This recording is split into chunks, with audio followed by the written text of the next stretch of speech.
Speaking of taste, I think when I was reading through your book to prepare this, I was very impressed. I dig it. Uh, Oh my God, phew. I think I we think have that a I lot of was, similarities in terms of the styles as well. yeah, shoot me over some of your stuff because I'd love to read. I'm sure we'll get into a conversation about it, but I think that again, when I got a DM from Heavy Board, I think I've been obsessed with Berryman for in different ways that have, I feel like my relationship with him has changed, but he's always still been a real linchpin for me over like the past 15 years. So I Oh think I yeah, was so thrilled to get a kind of message from Heavy Board, and I was like, yes. Also, life changing. I love your music, the music that you Oh, have that thank was you. the Berryman. I think that that's sick. Yeah, I did. I spent a lot of time making that, but with putting like the custom kind of Berryman readings into the. It's so good. I actually, his recordings, I think, are some of the most fun things to watch. I think because whenever I show somebody Berryman for the first time, I think obviously you start with Dream Song 14, but I think that I'm always like, I'm going to read it to you, and then you have to watch the video of him reading it because it'll change so much of how you're kind of intoning it in your head. Oh Um, yeah. I, u- I used to date somebody who was able to do the perfect drunk Berryman impression of like the sort of like just in terms of the weird timings and kind of stilted ways in which he kind of puts the scissor and that really kind of confuses you. I think that's the one thing I miss about that relationship, really, and nothing else. Yeah, I mean Berryman. We'll get into this. Yeah, absolutely life changing. Discovering that for the first time and just the boundary breaking that happened in that collect in those the first 77 and then the like all those 300 Dream Yeah. songs. It just the I always say because yeah, I'm a huge fan. People ask me about him if I do other podcasts or something, and I'm just like, I think like in my personal opinion, that is the most innovative work of poetry Yeah. we've had like since Yeah. nobody's come close to being able Hmm. to do what he did with that. And it's just and people there's all kinds of criticisms of it, but I'm just listen to it, just read it out Yeah. loud, and just brilliance. Have you read what Elizabeth Bishop said of it in a letter to Robert Lowell, which is I think that she said something like it doesn't make any sense, but in 50 years it's going to be the most important thing that's come out of our generation. Yeah. And I think that she had this sort of prophetic idea of like I think what he's doing with syntax and again like very high and low culture combined, I think is just still mind bending to look at. Are you a Bishop fan?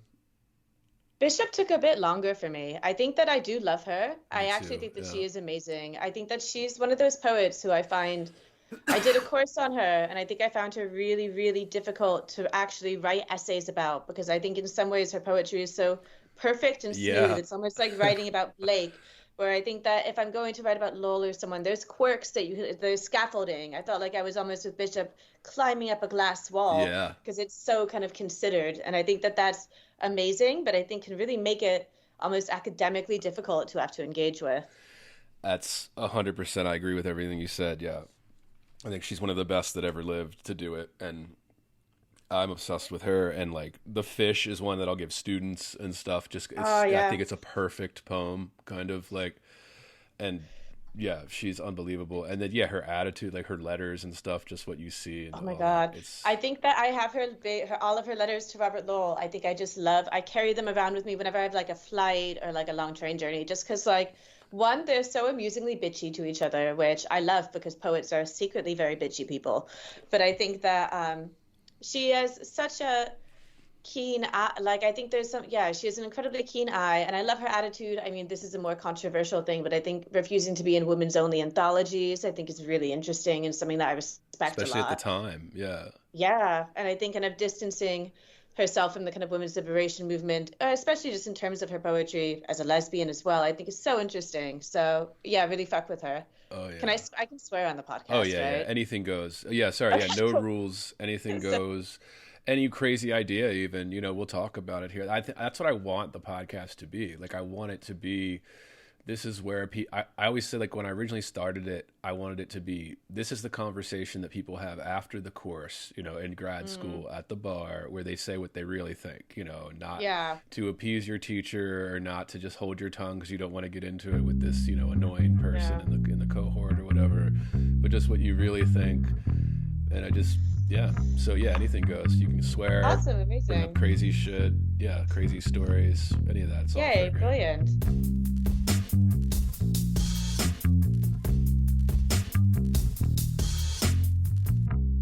Heavy. Bored. Heavy. I am heavy. Bored. I may say that the male is entirely hostile. No! Dinner. Resources. Life, friends, is boring.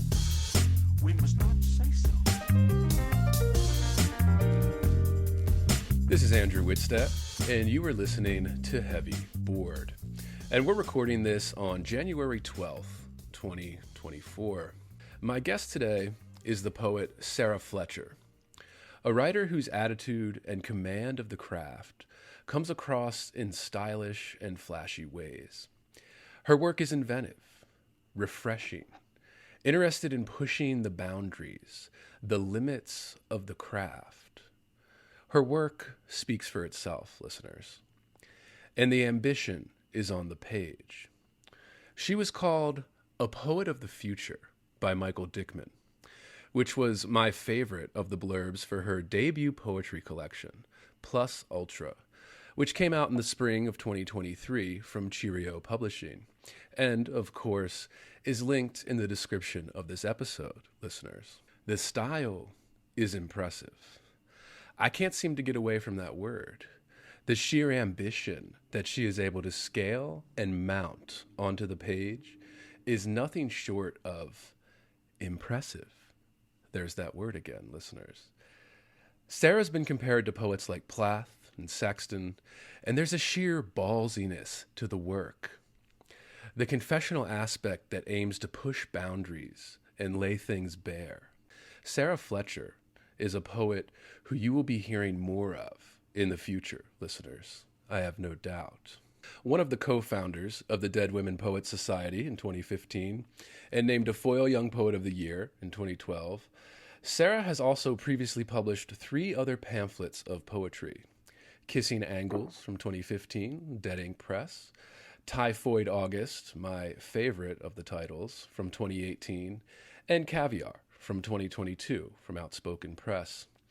She obtained a master's in poetry from Royal Holloway in London and is currently working on her PhD at Aberystwyth University, where she also teaches. I first came across Sarah on Twitter, of all places, where so many different factions and worlds collide together. She was Berryman posting, and it caught my eye, which of course earned a follow immediately from me, listeners, as it always does, and it made me reach out to invite her onto Heavy Bored to bring her particular approach to poetry to all of you out there. Sarah, thank you so much for coming on to chat. Oh my gosh, Andrew. Well, I'm so pleased that you've invited me. And I think, again, I think Twitter is a kind of amazing space, because I think that the moment that I saw that I was messaged by Heavy Bored, of course, I immediately was psyched by the Berryman reference. And I think before I even before I even clicked to see what is this podcast about, what am I agreeing to, I immediately was just like, yes, 1,000,000%, I want to be involved. So I'm obviously really, really pleased to be here today. Thank you for inviting me, Andrew. Of course. As I said, I had to. I felt like I had to. As soon as I saw that, I was like, oh yes. Yeah, I mean, Berryman, we've already chatted a little bit about it in preparing for this, like just how important it was. And I like that you said that you were intrigued even before you were afraid, because there's people that I've asked, to come on the podcast, and when you're doing things like this, you're always cold emailing, cold DMing, you never met anybody, and like Sarah and I have never met until now, listeners, and it's, it sometimes people like be a little turned off by it, like, sometimes when anything goes on a podcast, people will be like, oh, I don't know. I don't want to embarrass myself, but I appreciate you willing to risk it for coming on. It's kind of interesting, because I think that especially when you were kind of referencing kind of confessional things earlier, I feel like a willingness to almost be embarrassed, I think, is something that actually is at the heart of quite a lot of writing. And I think that I feel like if you have an attitude of being a bit too cool for school, I think that having that disclosure in which it could be brilliant, but it could also be deeply embarrassing. I think that's often where some kind of heart or energy or at least urgency enters a poem, when it's actually there seems to be something at stake, and it could be something, I guess, less kind of intense than public humiliation. But I think that that is indeed something that often kind of plays a role. And I feel a bit like with poets, if we're going to take up space on a blank page, you have to have the kind of balls to want to be embarrassed a bit. You don't want to be, but I think it's something that you risk. So I think that I'll see how the podcast goes. Of course, everybody worries with the anything goes approach. Will it be successful or not? But I think that I feel like I already have the kind of embarrassment at stake quite happily. I love that. I love that. And it's true. It's the vulnerability, especially when you're doing confessional kind of aspect poetry. You know, you're not just doing very formal, you know, pretty nature poems. You know, you are opening up to the world, and you're doing it in a refined way, you know, because you're doing it through poetry and stuff, and then podcasting is a little different. But yeah, I think that's 100%, 100%. It's interesting. I wonder with, I think especially when we're talking about vulnerability and confessionalism, I think that's something people often get wrong about thinking about a phrase like confessional, is that I think that they really assume it's about the content itself. And I think that a lot of people, I think, conflate confessionalism with you're going to somehow be talking about the worst thing that's ever happened to you, or really getting into kind of dark topics or very taboo topics or sexual topics. And I think that more so than a lot of the content, I think it is about the sort of vulnerability and what's at stake. I think, especially with a poet like Anne Sexton, I look at a lot of her work and I think that she's not really confessing things necessarily. She's telling us things to shock us in some ways. And I think that she's kind of implicating us in an almost flirtatious relationship. But I don't think that she has this element of shame or confessionalism necessarily. She's a poet who writes about sort of taboo things. And I think that there's a kind of interesting distinction there between confessionalism almost as a sort of attitude towards vulnerability and excavation versus, I guess, a sort of way in which you kind of put real life events into verse. That's incredibly interesting. In the way you said it with Sexton, there is this kind of almost sex appeal in the verse, but it's not quite like sexual confession, but it still has this, and it's partly because she was so gorgeous and blah, blah, blah, but it's also just. Well, I wrote this, I think my undergraduate dissertation, I think was about Sexton's use of the word you. And I think that what I love is that I think that the you is often a lover or someone like that, but you as a reader become very implicated in the you. And I think that what she often does is that she kind of exposes herself and then is speaking to you. And I think that you almost feel like, if I don't think this is a poem, I'm somehow rejecting her sexually. And I think that it's a really smart trick, though, that she does, because I think that there's almost this sort of weird high stakes flirtation or striptease of reveal versus not reveal versus is this true? Are you turned on by this? Maybe you shouldn't be. Maybe this is horrible. And I think that is a kind of interesting way of working with, reader expectations. And I think that, of course, the fact that she was gorgeous in some ways allows that sort of relationship to happen. I think that one of my favorite stories is that I think her most famous poem is Her Kind, which I love. And I think that she used to open every reading with it and say, this sort of poem will tell you what type of poet I am first, and then secondly, what sort of woman I am. And then she would read it, which I think is like for most of her career. And I think that I find that ballsy and insane, yet not confessional. Right. That's incredible.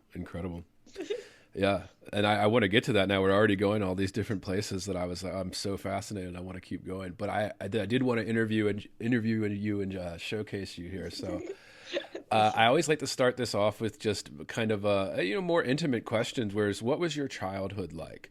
And I know that's a very broad question, and I always try to gear it towards to narrow it down, so we're not just having a whole hour on your childhood. It's just how that led you to writing. Should I like lie on the couch on my back? You don't have to get that into it. You don't have to be that detailed. Yeah, you could as detailed or as vague as you want with any of this. But yeah, you're growing up and how that led you to literature, how that led you to becoming a reader and a writer, and then eventually poetry. Was it always something you did? Is it something you come later in life? Yeah, all those. Yeah. I mean, I think that I feel particularly lucky because I think that I've had a kind of self-identity as a writer, I think probably from a very young age. A story that my mum loves to tell is that she says that when she found out she was going to have a girl, that an angel came down and kissed her on the lips and said, "Your daughter is going to be a famous writer." So Uh-huh. I, so I think that that was a lot of, in some ways, the kind of, and I'm really lucky that I actually love writing. I think it would have been really awkward if I happened to want to be a mathematician or something. But I think that I'm pretty lucky that I think that my parents always, I think I was always loving to read, and I think I was always, I think, a bit of a professional noticer or a detail collector, and I think that that's a kind of particularly maybe writerly trait. I think I remember loads my grandma who sadly has passed away was I think one of the first women to get a PhD in Alabama. And so she was like hard as rocks, amazing woman from the South who did a lot of cool things with civil rights activism. But she gave me the Rubaiyat by Omar Khayyam, the translation by Edward Fitzgerald, and a collected copy of, I think, all of the collected of Anne Sexton, I think when I was about 12. And I think that those two in combination exploded my mind. And I think that, of course, I think that I was always writing. And I think that my mom, I'm quite lucky, we would get in kind of fights. And I don't think she'd mind me saying this, because I think that when I was a kid, I was always writing poems and I'd just give them to her. And my mom, because she took me seriously as a writer, would be like, you know, this is a lazy line. She wouldn't she wouldn't be like, oh wow, I have a precocious daughter who's writing these poems. It'd be, you know what? Why don't we work on this metaphor? What does it actually mean to do this? And I think that I remember once I think my dad came in while we were getting in a particularly heated editorial row and he was like, wow, I would never want to speak to you again if like somebody'd spoken about my work that way. And I had to stop and be like, no, I kind of love this. I think that this is a sign that she's giving it respect and taking Right. it seriously. Yeah. So I think that I think I got my first poem published when I was 14 in the London Magazine. And I'm really pleased. I actually, this is such a shilly thing to say, but I won second place in their short story competition this year. So I think that it's exciting to still be, I guess, still in the old haunts, even 15 years later.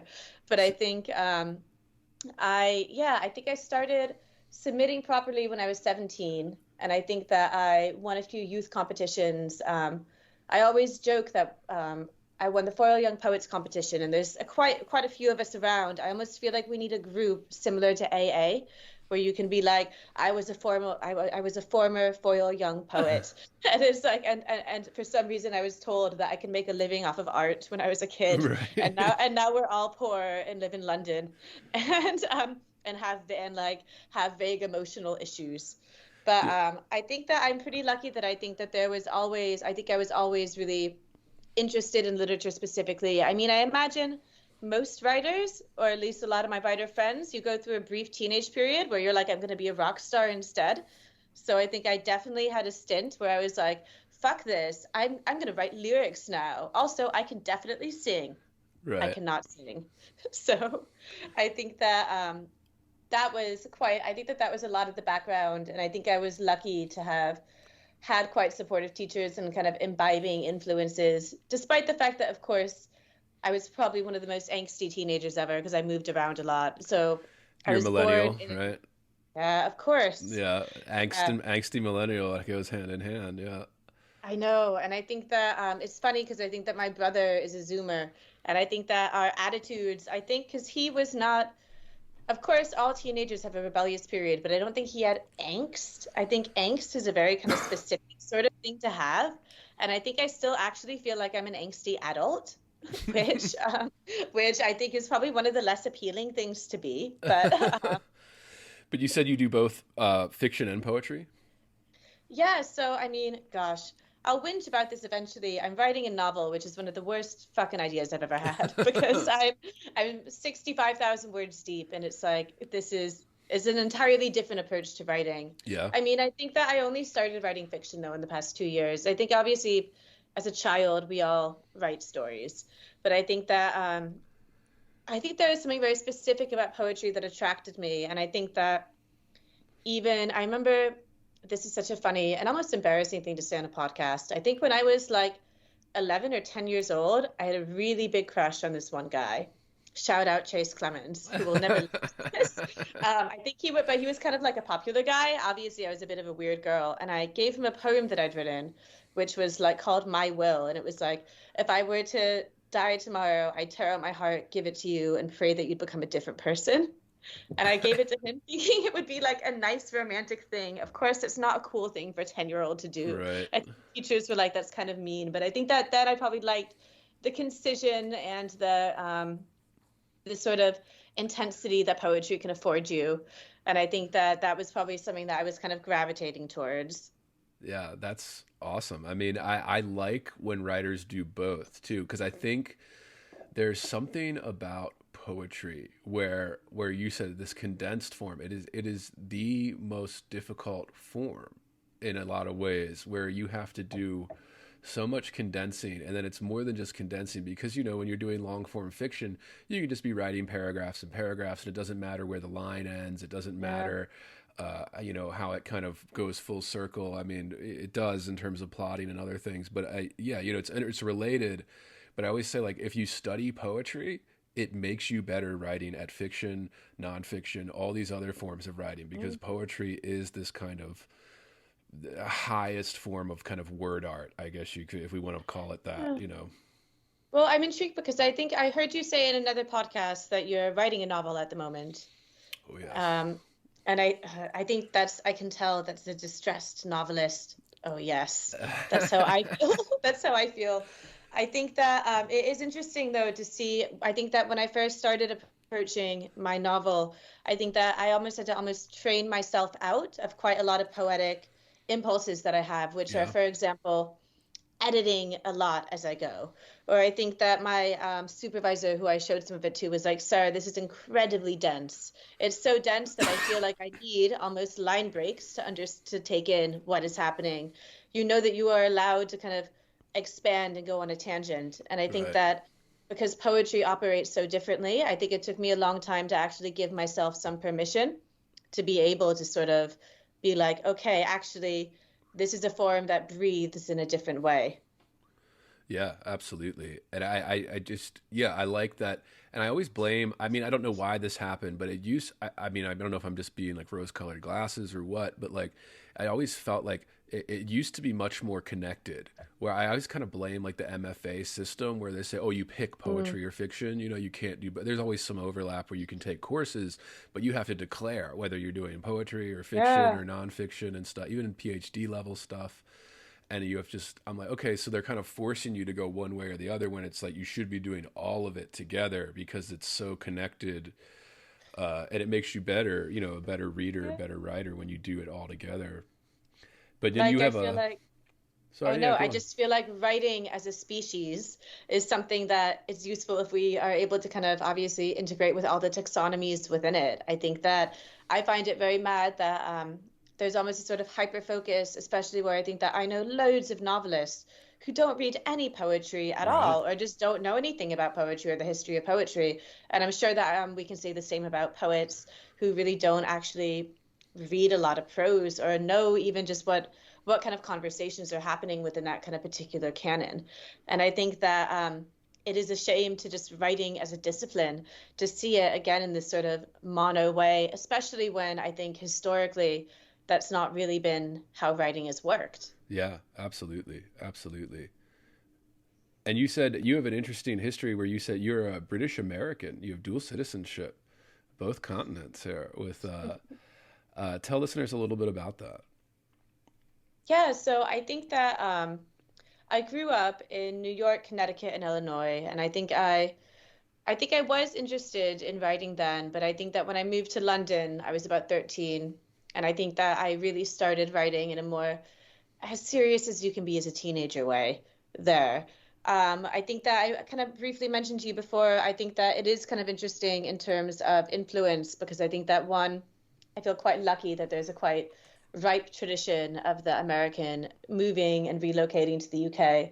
I was going to say, obviously the first one is T.S. Eliot. I was going to be like, and Ezra Pound, but I feel like maybe that's better to shh on at the moment. So I'm not like Ezra Pound, but I think, I think something that I do find intriguing is that when in terms of the kind of duality there, is that I find the poets that are read, especially in MFA courses in America, are entirely different. And there's not really a conversation between a lot of British poets and American poets at all. I think that we've had more success with poets like Dennis Smith and Kaveh Akbar being published in the UK and having a lot of success.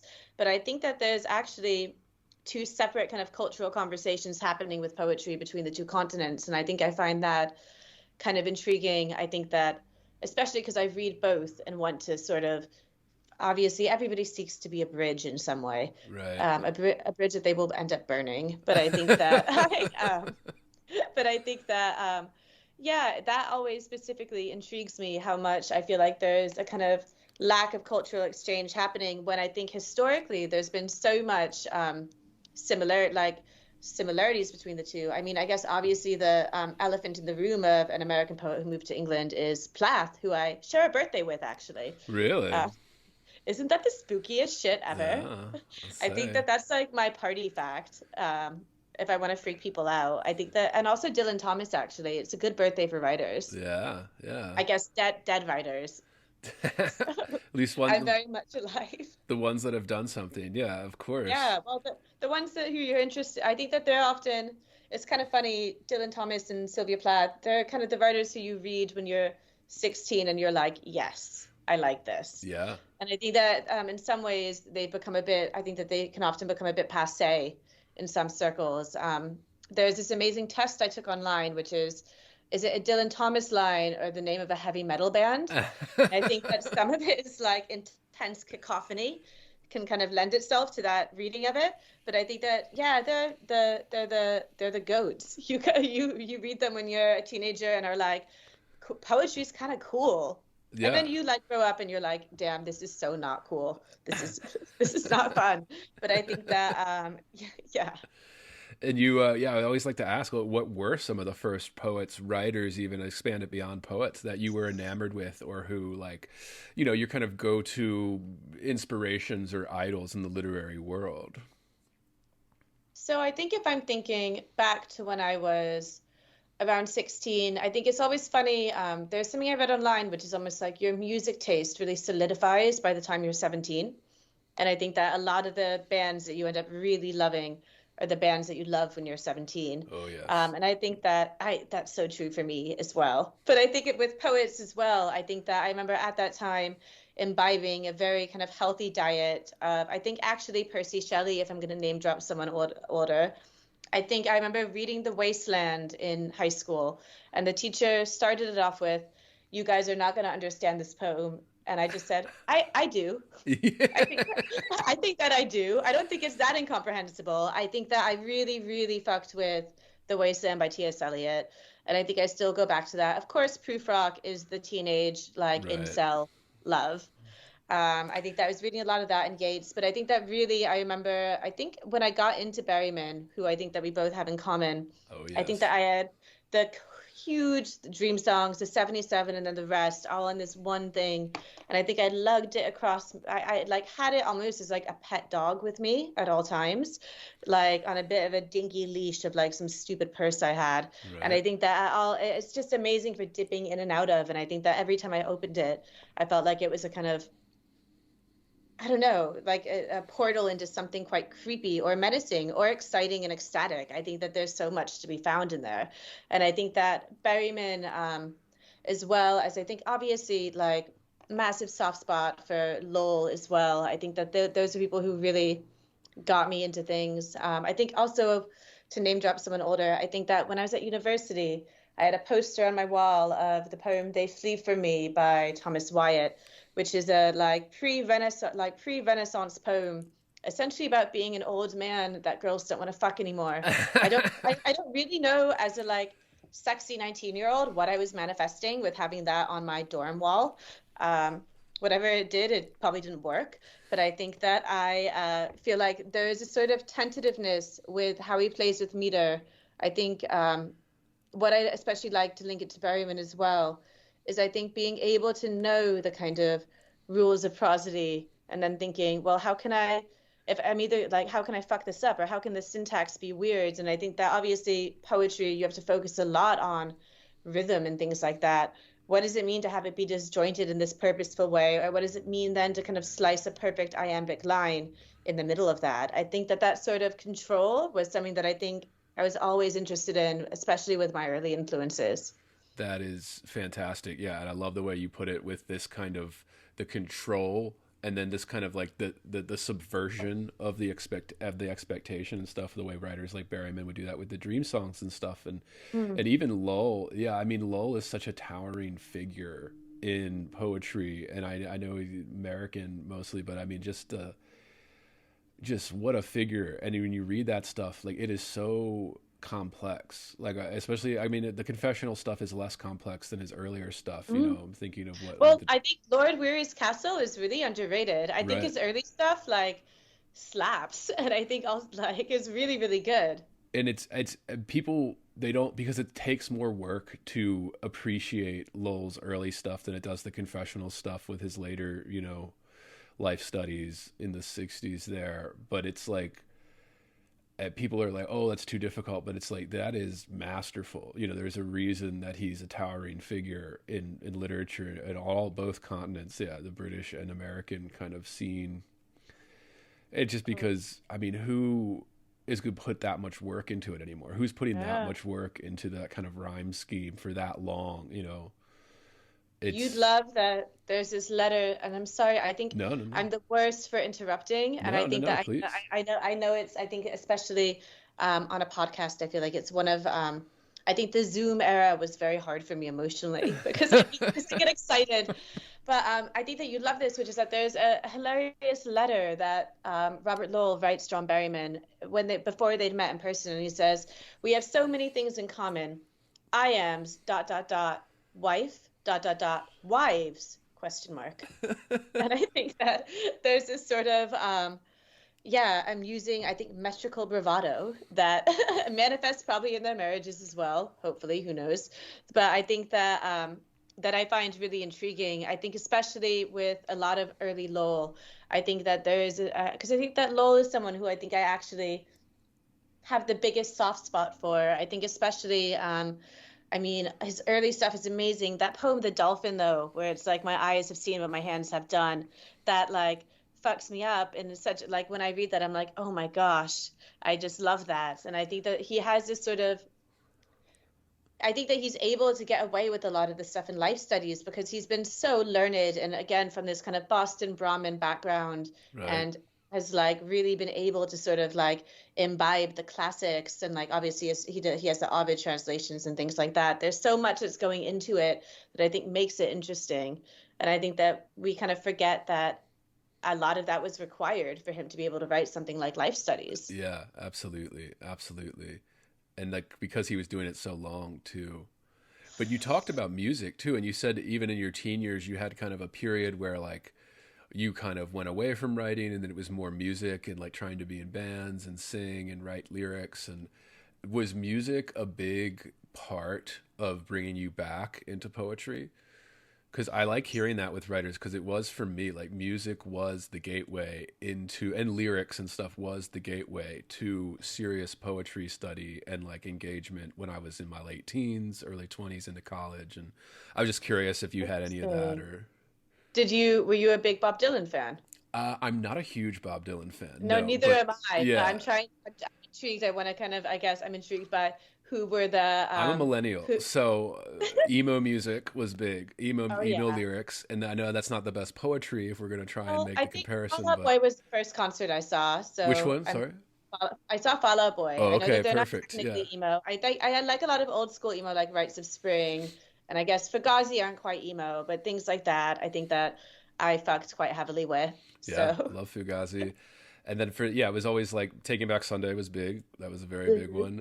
And then even when I was younger, I mean, things like Green Day, something like that, where people, I mean, they're not as good now, but I mean, their heyday in the 90s, and I was too young to be listening to them when they were releasing things like Dookie, you know, to the public. I didn't listen till years later, but those lyrics are great. And then when I got more serious about that, I got into like indie rock, and like Modest Mouse is one of my favorites in terms of lyrics. And I know, you know, he always loved, Isaac Brock loved the Silver Jews. He loved these kind of the songwriters that like and like Dylan, like I'm not a huge Dylan fan, but I can respect, you know, why Yeah. he's so big and why, you know, some of those lyrics are fantastic, very Yeah, good. well, with Dylan, I brought it up as well because Adrienne Rich has this essay where she says that the only two writers who seem to be working in Americanese are Bob Dylan and John Berryman, which I think that that's something though that I still find a bit of a baffling thing to have said. That I think that I often ask, I mean, the few writer friends that I still kind of actively surround myself with, I'm like, but what do we think she meant by that? Right. What, like, does it have to do with the phrasing? Does it have to do with the weird metaphor? What's happening? What do But you think she meant by that? If you I had to don't know. guess, you know, we don't need So definitive if I had to answers. guess, Yeah. I mean, I think I'd probably say somewhere. I think that something that is amazing about Berryman is his kind of strange caesurs and line breaks and syntactical splicing. And I think that often when I listen to Dylan, it takes a while for a whole phrase to complete. I'm not a huge Dylan fan, to be Yes. honest. I think also they might maybe in some ways have similar kind of ways in which they're kind of working with the kind of mythic whilst combining it with the kind of mundane Americanism. And I think, again, not shying away from slang, from the blues tradition, especially with Berryman as well. Oh yes. But yeah, I think so, to veer randomly back, which is, I guess, a bit of a thing to the music thing, is that I think that that's something I think that embarrassingly enough, because I think that well, I shouldn't be embarrassed by it, but I was a huge Nirvana fan as a kid. Yes. I Oh think yeah. that that Kurt changed my Cobain, life. very I important. know. But then more controversially, I got really into Hole and Courtney Love. So I think that I think was something that I think Hole and I think Tori Amos as well. I think that they are people who I think lyrically, I don't think I'm necessarily under that influence, but I think that it was a sort of sound that was angry or kind of Oh abrasive, yes. but that I think that I was like, how could I do that with words? Yeah. I think that I was more interested in almost capturing the vibe, and that made me intrigued more so than I'm focusing on the lyrics. It was listening to that and being like, I don't know if I've read something that has given me this feeling. And so I Right. want to try to read something that's going to give me this feeling. And how could I write something that can somehow capture a feeling of abjection and anger, but also with self-hatred and vulnerability? There's quite a lot going on there with Nirvana as well. And so I think that that kind of massively brought me back. And the lyrics, the Kurt Cobain lyrics, I'm not gonna say that they're poetry, right? But I'm just gonna, I just, they're so, like the Lithium. Like when I first Yeah, started it's getting such a into good that, song. that lyric to Lithium is like they're so good. I mean, not just the music quality too. Where I said Nirvana's the only band that could have an entire chorus of just the word "yeah" over and over Yeah. again. But like Well, also, that, when we were talking about embarrassment earlier, I think that the line in Lithium where it's like, I'm so horny. And I right, think that that's something that's a kind of throwaway line, but I think that that's something where it's like, if you're trying to write a cool dude rock song, right, you don't put that line in. This is something that's actually kind of vulnerable or on the edge a bit because like nobody really wants to go around being like, I'm so horny, that's right, okay. I've shaved my head or like, and so are you. It's kind of crazy. So yeah. I think that that kind of separates it in terms of vulnerability from a lot of the cock rock stuff that happens at the time. Absolutely. And like that was new too, like where it was just off of like kind of the hair metal of the 80s with the makeup and the kind of big hairspray and 5 minute guitar solos. And then Nirvana comes out of Seattle with Yeah. this kind of, yeah, I'm so ugly, but that's okay because so are you know, and we broke Yeah. our mirrors. That, yeah, I'm so horny, but that's okay. My will is good. Like kind of Yeah, the that's it. drums, It's so good. like it just, I yeah, think also kind of royalty is, I think, yes, such a good like lyrical triumph where I think that absolutely. like I think and I love the kind of nod to the lyrical king, I guess Leonard Cohen in it, which is like give me a Leonard Cohen afterworld so I can sigh eternally. I think there's something again an amusing homage, which is like this is a kind of quite self-loathing song in which he's talking about having to take like medicine for his stomach pain, like on cherry antacids, while somehow kind of putting himself in conversation with one of the kings of writing kind of romantic song lyrics in some Yeah. ways.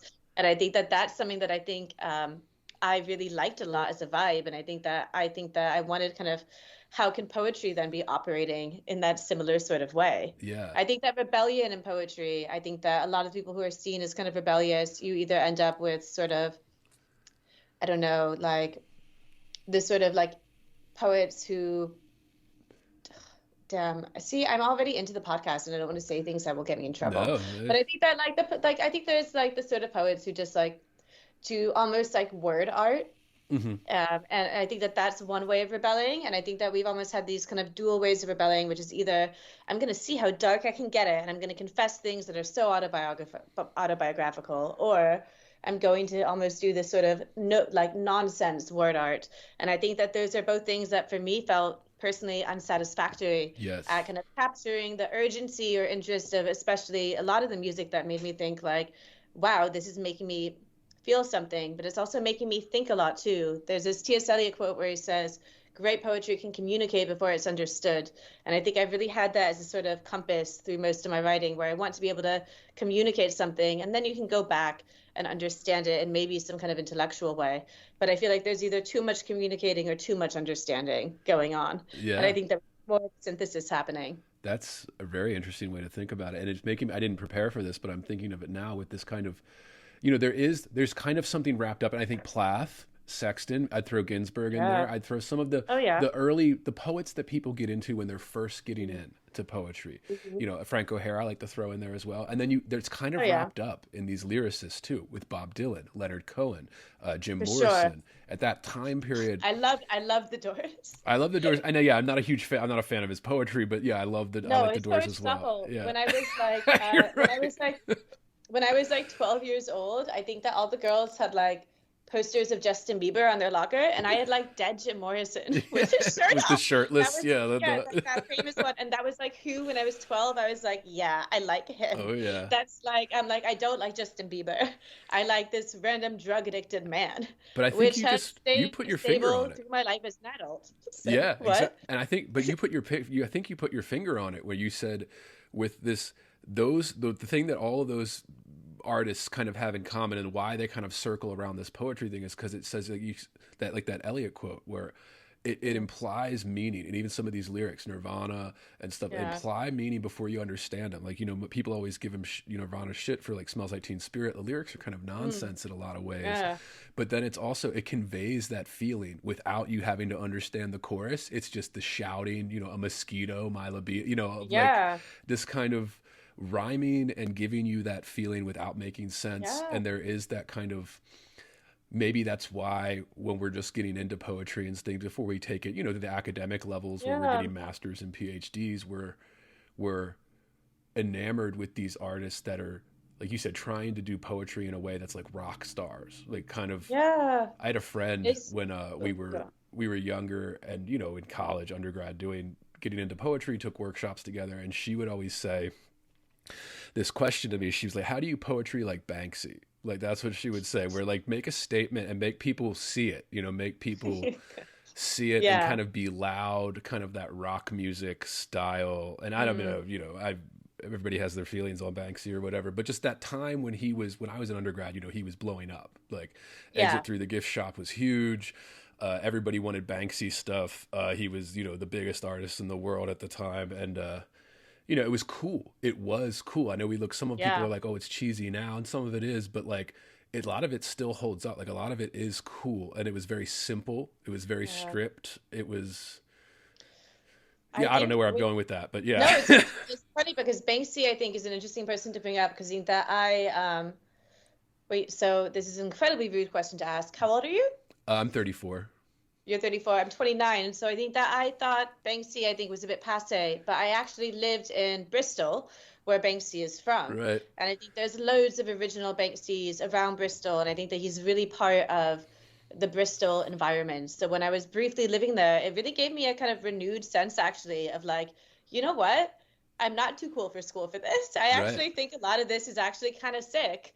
And I think that I'm not going to, it's almost in the same way that like, I've really had a renaissance with my appreciation of Allen Ginsberg, where I'm like, no, maybe these things that we liked as teens are actually good. Yeah. Sorry. So I think I can see that. I do wonder who the poetry equivalent to Banksy would be. Yeah, I don't know if there is. Yeah, I mean, I don't know if there is one. Yeah, I wonder, do you know Harold Pinter at all? I think that the playwright, but he wrote this horrible poem, I think, for some kind of like public event for the Crown that was just making really liberal use of swear words. And I wonder if that could be it. I don't even know enough about it for it to be an interesting story. But I guess something that I also was thinking about in terms of how thinking about Nirvana and thinking about these bands, which is that a lot of the things don't make sense, but it's how they say them.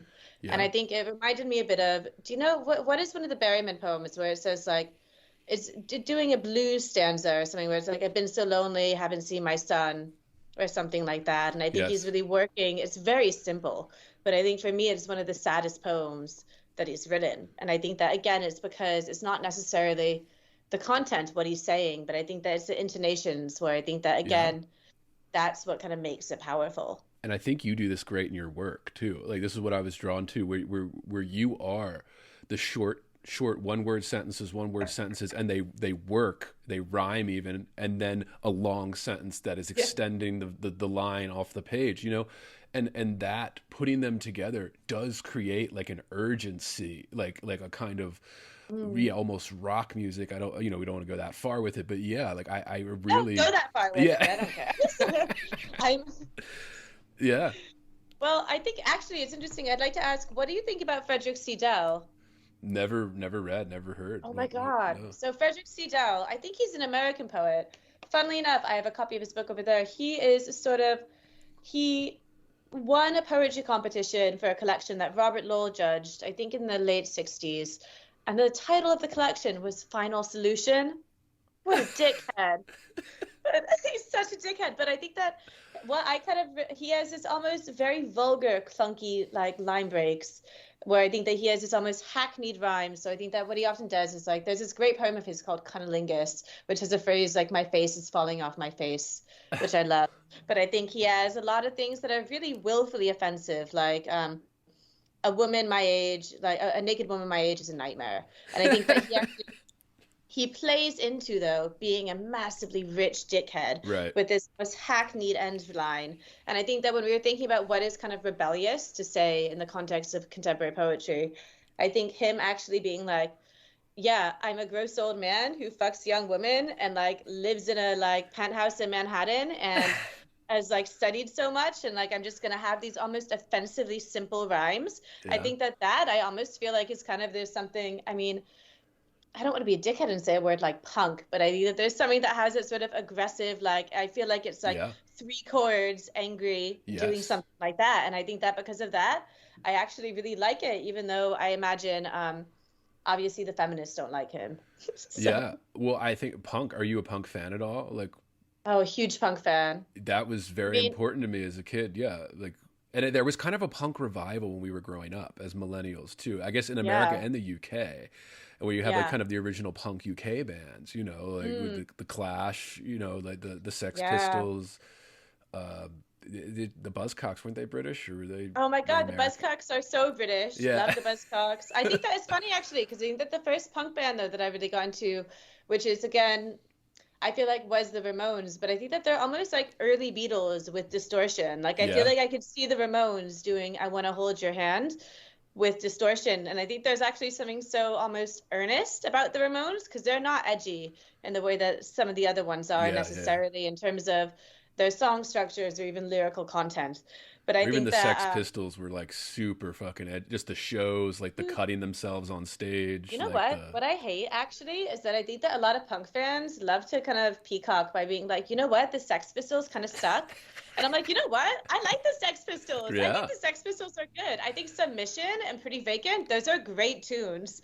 I like those. I think that I'm not too cool for the Sex Pistols. I don't care that they were made to sell clothes. Sid Vicious did literally die, guys. Like, they have cred. God Save the Queen. Like people are like, oh, it's their biggest song. I'm like, it's fucking great. Have you listened to that song? Exactly. Like, I think, especially with the monarchy at the time and kind of Thatcherite Britain, I think that was a cool thing to have done.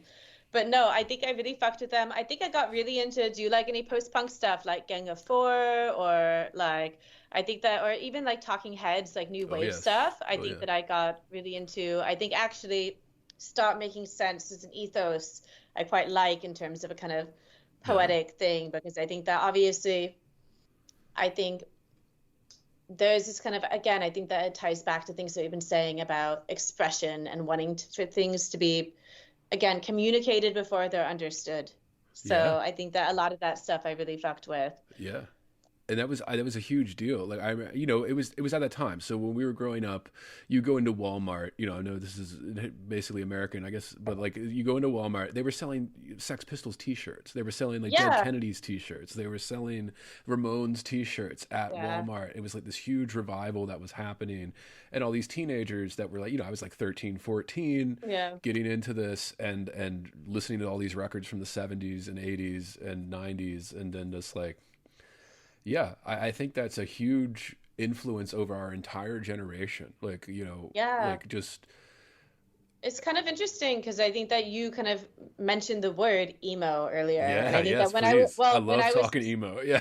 well, because I think that when I was in school, I've never actually, I think that because I was more into grunge, I think that like I have to say, bless my parents, I made them listen to so much bad music from when I was a teenager. But I think because I was really fucking with Hole then, and I still love Hole, Yeah. I think that I was like, I'm not emo, I'm a kinder whore. And like not knowing that the entire like premise of that style is that you're supposed to be an adult woman dressing like a kind of little girl. If you're actually 14, it like looks probably kind of perverted and not great. But I think that I remember I kind of had beef with some of the emos because I felt like the emos, I was like, They were like you know pansy, what? right? Little I pansy. was like the popular kids think I'm like you. Like I was really into, swans?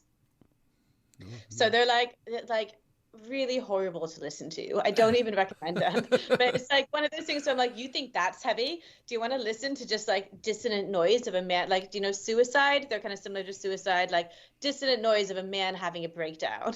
And I'm like, this is what I like. You guys are just emo kids. Like, oh, what? You straighten your hair? And then I was like, Right. well, I actually do have no friends now, except for like my English teachers. But Yeah. I think that it was kind of interesting because I think that emo, I've always said, I guess maybe hipster after that is one of the last real subcultures. When I teach my students now, because I teach undergraduates, something that I think is really interesting is that I feel like they don't seem to have a sort of style or a band or things Yeah. like that, or just even a vibe that they organize themselves around. Right. There's almost a kind of course, if I'm teaching creative writing, it's almost like a kind of potpourri of weirdos, which I think, again, is wonderful in its own way. But I think that I was quite lucky that during our generation, I think that we were able to kind of have a bit of a subculture to tune into, or I felt like there was Yeah. something where I'm like, okay, I might not be cool in school, but there is something else outside of there that I'm kind of tuning into that I'm really appreciating. And I think That's that a lot of that has kind of been lost now. Of course, yeah, I think you're 100% correct, and I don't like to blame like Gen Z and the younger generations. I think a lot of it wasn't their fault. A lot of it was like social media kind of destroyed cultural subcultures, or they made them so fractured and niche that they're hard to find. Yeah. I mean, Uh, this but yeah, this is me being, I think that I can say this. I mean, that I find really interesting is that I've had a really distinct relationship between, I think that I taught kids who were about 16, 17 during the pandemic. right, They were generally pretty well adjusted and they were okay. And I think that that was a good teaching experience. I think that when I taught kids who were 14, 15 during the pandemic, and those are the top angst years, I think I noticed in class a kind of like definitely noticeable difference between their ability to stay focused. And I think that being on their phones, and I think that it's kind of interesting because I think that I went to one student and I was like, are you taking notes on your phone? And she was like, no, but this is how I need to listen. right, And I think but I think that the thing is that I don't think that she was trying to, I don't think that she was taking the piss. I think that she was right. I think that she probably did need that extra stimulation to be able to listen to what I was saying. I don't think that it was her fault. I think that there's been this kind of reward culture in which almost you kind of need this, I don't know, so many different kind of channels of media happening at the same time to be able to kind of process things. And I think that that's intriguing and sinister to me in equal measure. I think that we're probably the last generation that remembers life before the internet. yes, yes, and I think that's people dismiss that as a very important marker in not just culturally, but how everything kind of functions now too. How even higher ed and classrooms function now. It's around this social media, when you're, especially with teaching. I teach at a community college here, and it's when you're especially during that online time during the pandemic, where everything changed in terms of everything was social media. So even like those kind of Canvas, or at least the ones we use in the US, are like Canvas or like Blackboard or like these kind of I online use Canvas things. and Blackboard. like those are like they're like becoming social media. They're becoming news feeds where you scroll and you can see all the like Yeah.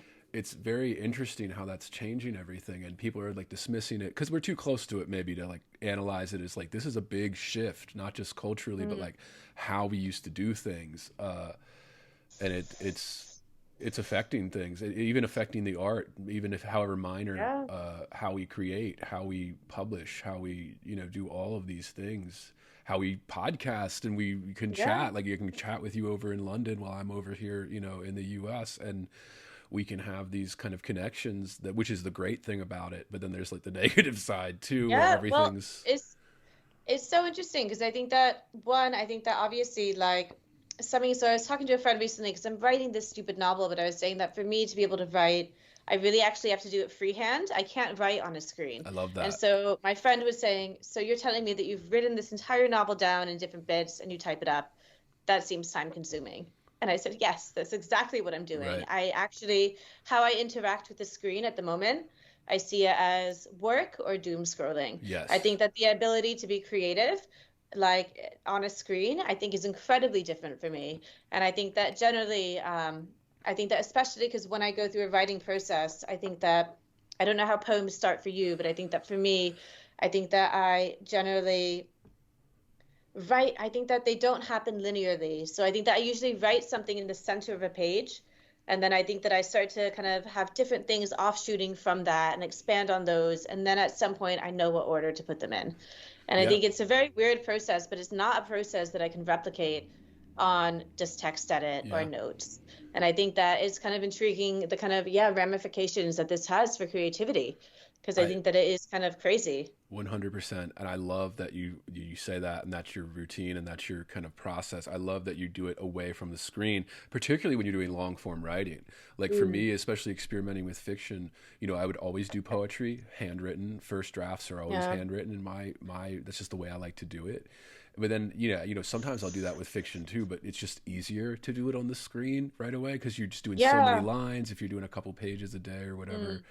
But then I like that you're refusing to, or even as you said, not even just like not even that deep. Like it's not like you're like, oh, I'm not doing this. It's just a matter of this is what works for you. And sometimes you find that screen to create a barrier between your ideas and the expression.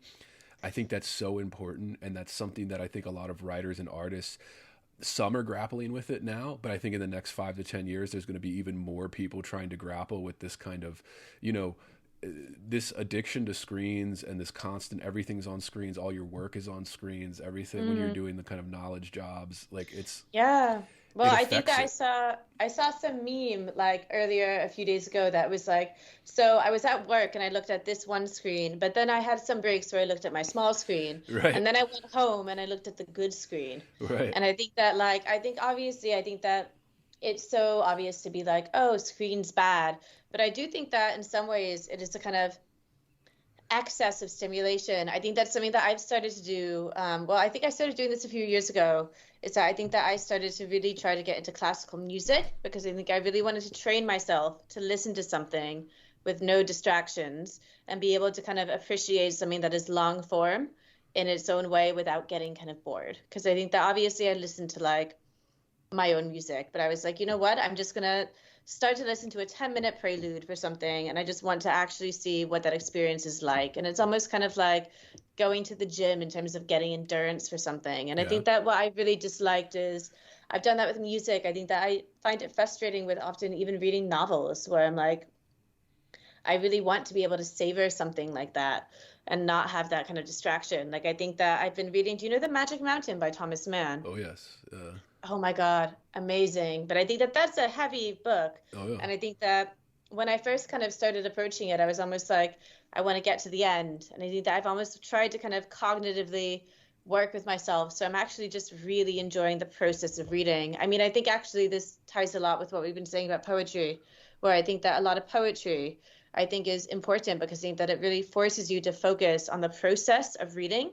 And the attention itself is something that you have to give to it. I think like something with a lot of my students, I think that they'll be like, well, what was this poem about? Or what was it the point? And I feel like those, again, are often the wrong question. I think that what's supposed to happen is that it's not, if you could do it too long, didn't read, you shouldn't write the fucking poem. Right. the poem itself is a process. Like, I think, especially if we're thinking about like sonnet, the Volta, you are going through a kind of cognitive and emotional process with the writer that I think is something that requires attention and a kind of emphasis on reading and line break in itself that I find interesting to focus on. And I think that that makes it different.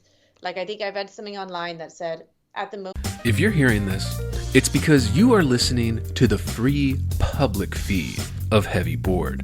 To get complete, uncensored, uninterrupted, full access to this podcast, become a subscriber at patreon.com/heavyboard.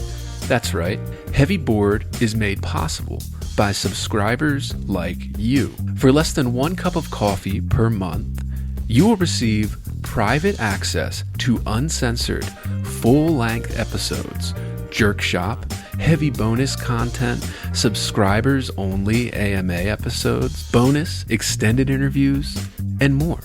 Come join the conversation today at patreon.com/heavyboard. In history, we're probably reading more than anybody in the world has done in terms of just looking at things on a screen, Right. reading a menu, reading stop signs. I'm looking around my room and I can read 20 different things if I wanted to that are just like they're strewn about.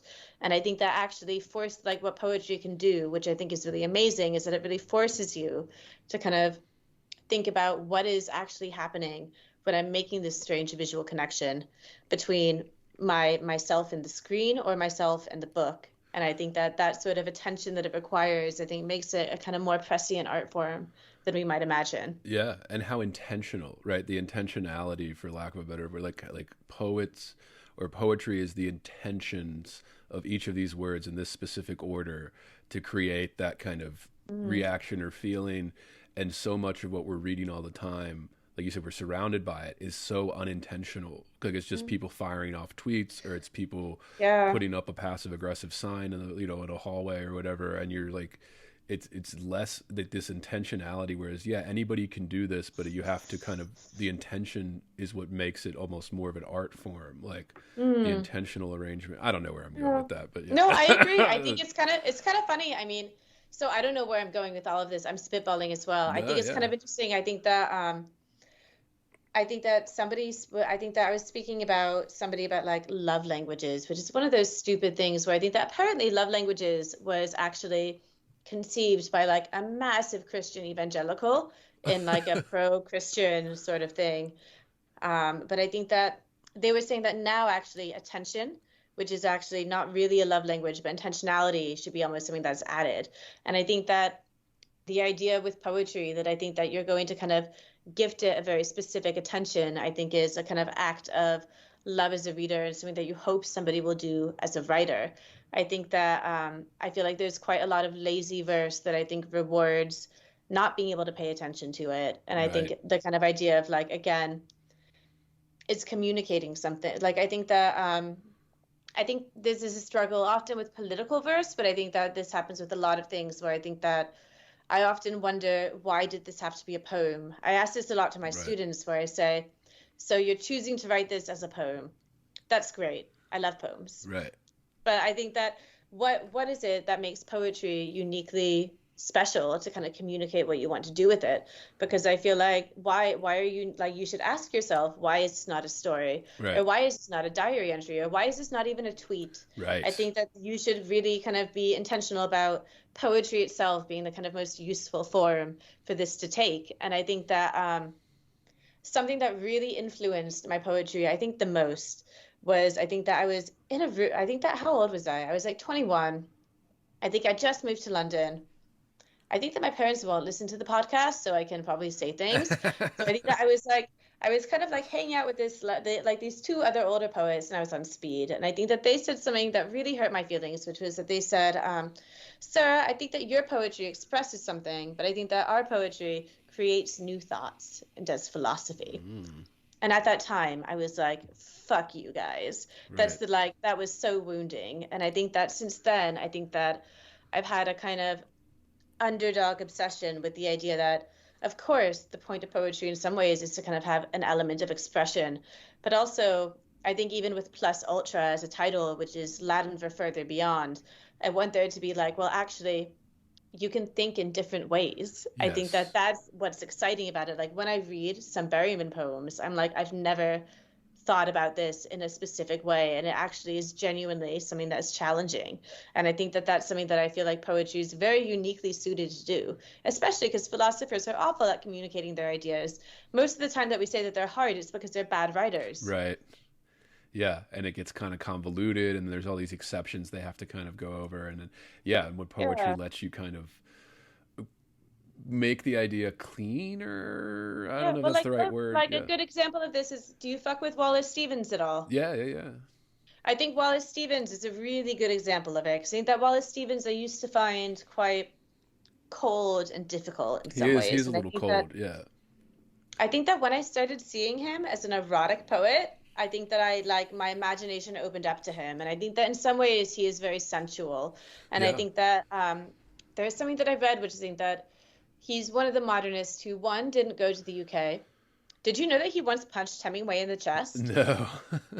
That's like my favorite story is that they were in Florida and he punched Hemingway in the chest, which I think makes him a Chad in general. But I think that he was one of the modernists who didn't go to the UK. And I think he was one of the modernists who was an atheist and didn't believe in God, which I think is interesting. Yeah. And I think that because obviously the rest went through their own batshit conversions, Yates. which I have sympathy to. So, Yeah. I love, you know what? Yates, I always say, is the incel laureate. I think that, like, I love I that. actually, Yeah. I fucking love Yates. Well, you know, You started your book with it. Yeah. yeah, I think, so the line, the tragedy of, what is it? The tragedy of sexual intercourse is the perpetual virginity of the soul. There's a funny story there, which is, I think that he was in love with Maud Gonne, obviously. And I think that he'd been in love with her for 20 years and they finally consummated. And I think that he almost had like erectile dysfunction. He was drunk in a Right. hotel in Paris and it wasn't great. And he said that to someone at the pub. But I remember I've always been obsessed with that line. And I think that I was tweeting it once. And my boyfriend at the time said, Sarah, I'd really appreciate it if you stopped tweeting that. Because, like, it's not making me look great. Like, can you tweet? Like, I know that, like, it's not about me, but I think the fact that you seem to really be connecting with this is making me seem a bit impotent to everyone else. So, Absolutely. I always say that is it's an understudied reason, especially for some of those older Hemingway and stuff, like in the erectile dysfunction years for oh, adult yeah. men is underused in terms of like explaining that either that can make a man very angry, that can make a man very depressed and want to put a shotgun in his mouth. Like, I mean, Yeah. okay, like, Well, I think with Hemingway, I think it's crazy that, like, The Sun Also Rises is literally explicitly about a man whose dick does not work. right. I think that, like, I think it's kind of, and also I think that, I mean, the more progressive reading of it, but I think that I still have time for it, is the idea that, he's in love with this woman named Brett who has short hair and is very sexually aggressive whilst he has a dick that doesn't work. I mean, in Right. some ways there's obviously some kind of queer reading you can probably put on that where she's acting as a kind of masculine figure.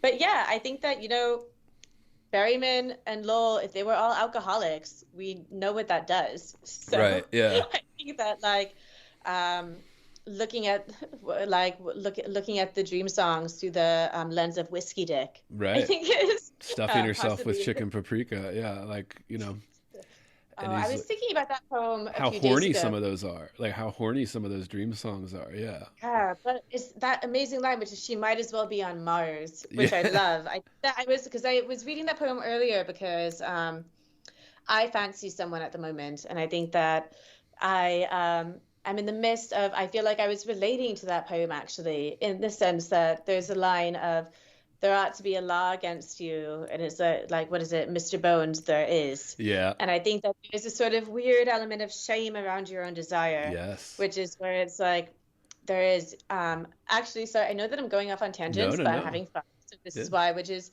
do you know the song "Ballad of a Thin Man" by Bob Dylan? No, not as So that one is like, okay. I think that, again, I'm not a big Bob Dylan fan. I'm convinced that it's inspired by Dream Song 4. And I think that it's because it's called, so the chorus has Mr. Jones in it. And I think it's a kind of version of Mr. Bones, because there's literally a line that says there ought to be a law against you coming around.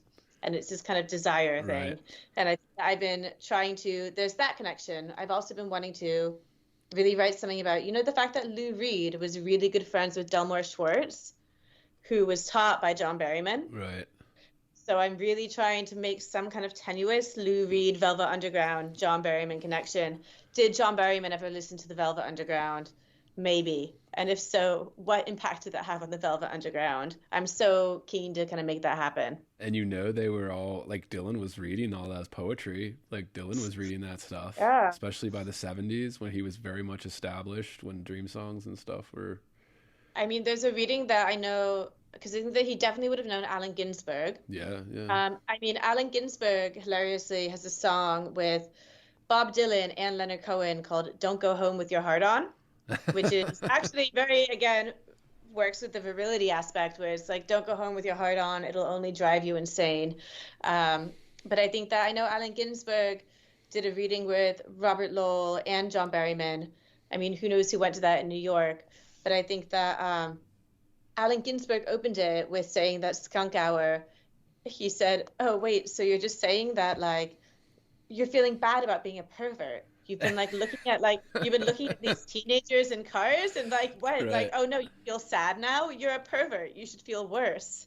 But I think that, that entire scene was kind of, like, I think that it's also interesting. I think that there's much more of a kind of interdisciplinary conversation happening at that time between music and painting. Like, something I loved is a lot of the poems in Plus Ultra were in Madrid. And I think that I used to live in Madrid. I lived in Madrid for about 7 months or 8 months. And I think that when I was there, I met, like, I think I moved there with my poet ex-boyfriend, but we knew a lot of painters and musicians. And I really felt like there was actually a genuine cross-cultural connection happening at the time. Meanwhile, in London, I don't know any painters. How would I meet them? Right.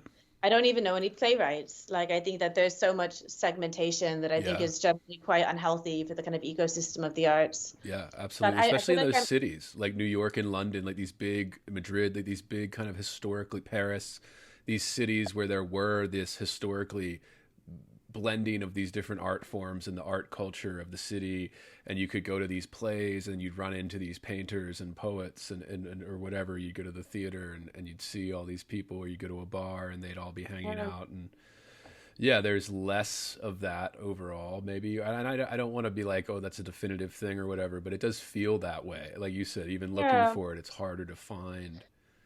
I think a lot of it, so there's two things. One, I feel bad because I feel like I'm actually so invigorated by the conversation. I feel like I'm talking faster than Camille Paglia. No, please. Because I'm enjoying it. But I think that there's two things, which is one, I just want to say one of my favorite literary anecdotes, which I think you'll appreciate, which is that, have you heard the story about when John Berryman was going to meet Yeats? No. Oh my God. So he writes it in a letter. He was going to meet Yeats. He planned to meet Yeats for tea, and he ended up hanging out with Dylan Thomas before. So what did they do? They get apocalyptically drunk together. Berryman is like, I met Dylan Thomas at 10 a.m. in the morning, and I'm suddenly so fucking drunk. It's 4 p.m. I can barely sit up. And he's talking to Yeats, and I think that at one point he says the only thing he can remember that Yeats said is at the end of the lunch, Yeats said, "Can I please smoke one of your cigarettes? I'm going to have it outside alone." So he just took one of Berryman's cigarettes, smoked it outside alone, and that was it. But I think that even then, I feel like that speaks towards a kind of cross-generational thing that I feel like was much more interesting, that even Berryman, Thomas, Yeats, we'd all see as being very different poetic movements, but there was still a kind of cultural exchange then. But I think to go back to, I think that you are right, and I think a lot of it has to do with what you picked up on earlier, which is that I think that there is a sort of segmentation that, again, I wonder if the MFA system rewards, but I think that also, I think I have a lot of friends who work in classical music and composing, or a few friends who work with painting, and they, like my friend who's a painter, he's like, I don't know anybody who draws. Right. Like within even that discipline, it's so segmented that he's like, I don't know any drawers. I only know painters. Yeah. And I think that there's a sort of, I don't know, I think that that's generally to the detriment of the current movement. Like, I love that they all would have been hanging out with Stravinsky, Right. Yeah. which no longer happens. Yeah, absolutely. And yeah, I mean, and it's always hard. I mean, I'm never trying to get definitive answers on something where we're just chatting on a podcast, but it is interesting to just think of like, yeah, is that social media?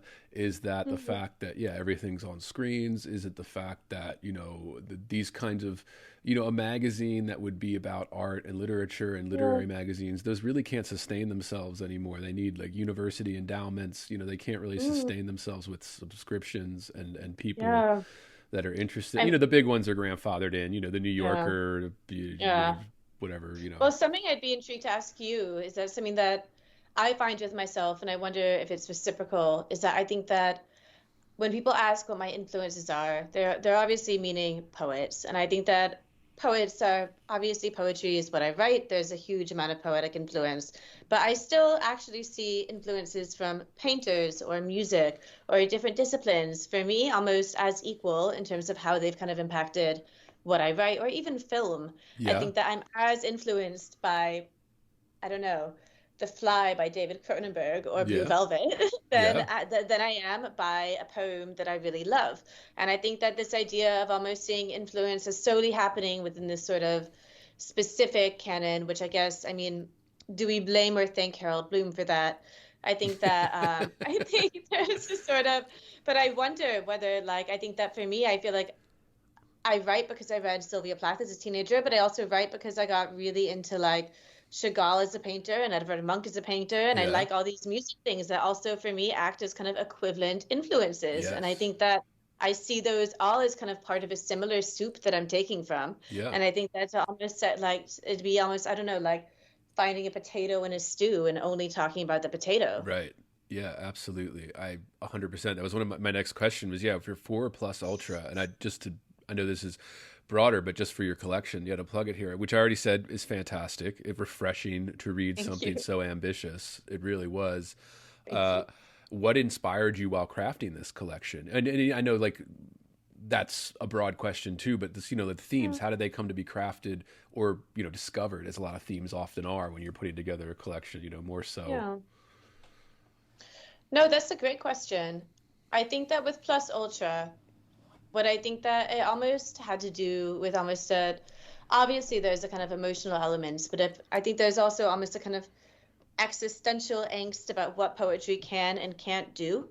And I think that there is this idea, I think of feeling quite angsty at the time, where I think that I was in a creative writing MFA essentially. And I think that there's a sense of, what is the point if all the poems are, I go to get a coffee and have a thought, or I get in a fight with somebody and then I have this realization. And I think that I started to feel very angsty about that. And I feel like I also was very specifically angsty about what I perceived as a kind of lack of craft that was happening, where I think that like this is with a lot of contemporary poets, and I don't mind saying this on record, which is like, I feel like a lot of them haven't read anything older than like 50 years. Yes. And I think that I actually, I think though with a lot of them, I feel like I don't even think you like poetry. Yeah. I think that you like hanging out for some reason with like weird neurotics in a pub, which I sometimes also do. But I think that there's a kind of sense where it's like, I actually do really like poetry. I like to read things from any kind of era, and I feel very interested in that. And I think that there's in some ways almost a, dare I say, reactionary element, where I think that with Plus Ultra as a concept, I think I was thinking a lot about Plus Ultra meaning further beyond. Again, I think I mentioned earlier the kind of concept of thinking beyond cognitive capabilities, the idea of creating new ideas through poetry. But I think also with it, there's this sort of paralyzing anxiety, which I think I can best sum up with, by my flat, there's a bit of graffiti that I think is meant to be inspirational that says, everything you think can be true. And whenever I see that, I think I have cancer. So I think that there's this idea of, though, if there is this kind of further beyond the edges of what we think can be possible, I think that there's an immense anxiety and an immense sense of creation. To bring it back to Berryman, actually, there's this amazing interview with him in Life magazine that was in the 60s, where he was talking about the dream songs. And I think that he said one of his biggest influences was this explorer who he was really obsessed with. And I don't remember the explorer's name, but I think that he said, to do any endeavor, you should be scared to death half the time. Yeah. I endeavor to always be scared to death. And I think that there's a kind of sense of creation, but also this immense sense of almost anxiety that I think is almost like you have to figure out what's behind something. And I think that that was a kind of propelling or urgent force behind that I think connects a lot of the poems thematically, which is this sort of idea of there's something beneath the surface, or you want to go beyond what you think is happening. And I think that that sort of suspicion, I think, is something that I feel like ended up being a quite kind of creative or propulsive force for me. Yeah, I think you can definitely see that too in the writing. Absolutely. I love that. And I like when you were saying, you can see that too, because you see that in your work, particularly in Plus Ultra, the book that I like, it's, you're pushing that kind of wild, I want to say almost, there are wild things happening, but then you're structuring it within the craft, you know, like it's still structured. And when you were talking about, there is a lack of craft in a lot of contemporary poetry right now, and you see where people are confusing tweets with poems, or they're confusing, I think this is the political too, where it gets into the political aspect where people are obsessed with politics. It's like, well, are you obsessed with poetry or are you obsessed with politics? Because you're not doing both, you know? Yeah, like you're doing one or the other. And you can do politics in poetry. People have done it successfully. A great example is like Adrian Rich, I think, is someone who I think has a lot of great poems that I think managed to be political. But I think something that I thought was really interesting is when I was doing my MFA, and I don't think that, none of them will listen to this anyway, but I don't think that anybody who's done it ended up being a writer or has done things like that. I did an MFA because I think that I knew I wanted to do a PhD. So I think that I knew that I wanted to do a PhD, and I saw it as a kind of easy stepping stone. I actually wanted to do an English, like, MA, but I think that I was working at the time, and I was like, you know what? I have a lot of poems. I can do an MFA because I have all the poems there, and then I can apply for an English PhD. Anyway, I'm doing a creative writing PhD anyway. But I think that what I thought was surprising is that we had a class on prosody, and I was thinking, well, like, we're in a master's level, and none of you actually know basic prosody. I think, have you ever read, like, The Pilgrim's Progress by John Bunyan, which is, I think, like, a very obscure, weird religious text? No, where essentially he gets obsessed with the idea of having to repeat the Lord's Prayer over and over. If he lived now, he'd be diagnosed with OCD. Right. But I think that he essentially gets to a point where he can, every single beat of his heart and breath is the Lord's Prayer, because he's been able to internalize it so much. Right. And I feel like for me, that's what I feel like I've done with iambic pentameter, where I think that I can easily go in and out of that and play with that. And I think that that for me has been really important as a writer, because then it means that I can make very meaningful decisions about how I write in terms of that way. And I think that I have something to return to.